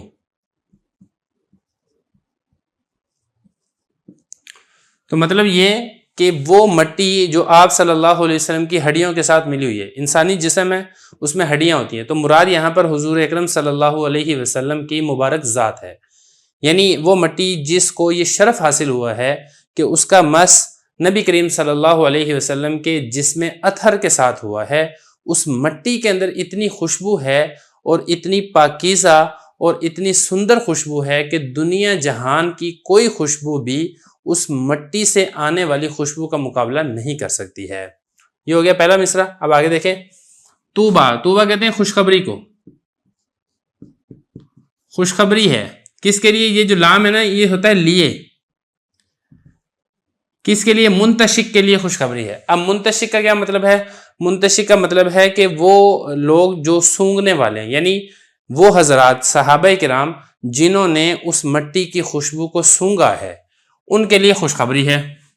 منہ اس سے، یعنی اس مٹی سے، اور ملتسم، ملتسم کا مطلب ہوتا ہے بوسہ دینا، چومنا، یعنی صحابہ کرام جنہوں نے اس مٹی کو سونگھا ہے، اس کو خوشبو کو محسوس کیا ہے، اور اسی طریقے سے انہیں یہ شرف حاصل ہوا ہے کہ انہوں نے آپ صلی اللہ علیہ وسلم کے جسم اطہر کے ساتھ جو مٹی مس ہوئی ہے اس مٹی کو چوما ہے، تو اس حضرات کے لیے خوشخبری ہی خوشخبری ہے، اور اس میں کوئی شک نہیں ہے کہ دنیا جہان کی تمام نعمتوں سے یہ بڑی اور کامل ترین نعمت ہے جو کہ صحابہ کرام رضی اللہ عنہم کو حاصل ہوئی تھی کہ انہوں نے سرکار دو عالم صلی اللہ علیہ وسلم کے جسم اطہر سے مس ہونے والی مٹی کو نہ صرف چھوا ہے بلکہ اسے چومنے کی سعادت بھی حاصل ہوئی ہے۔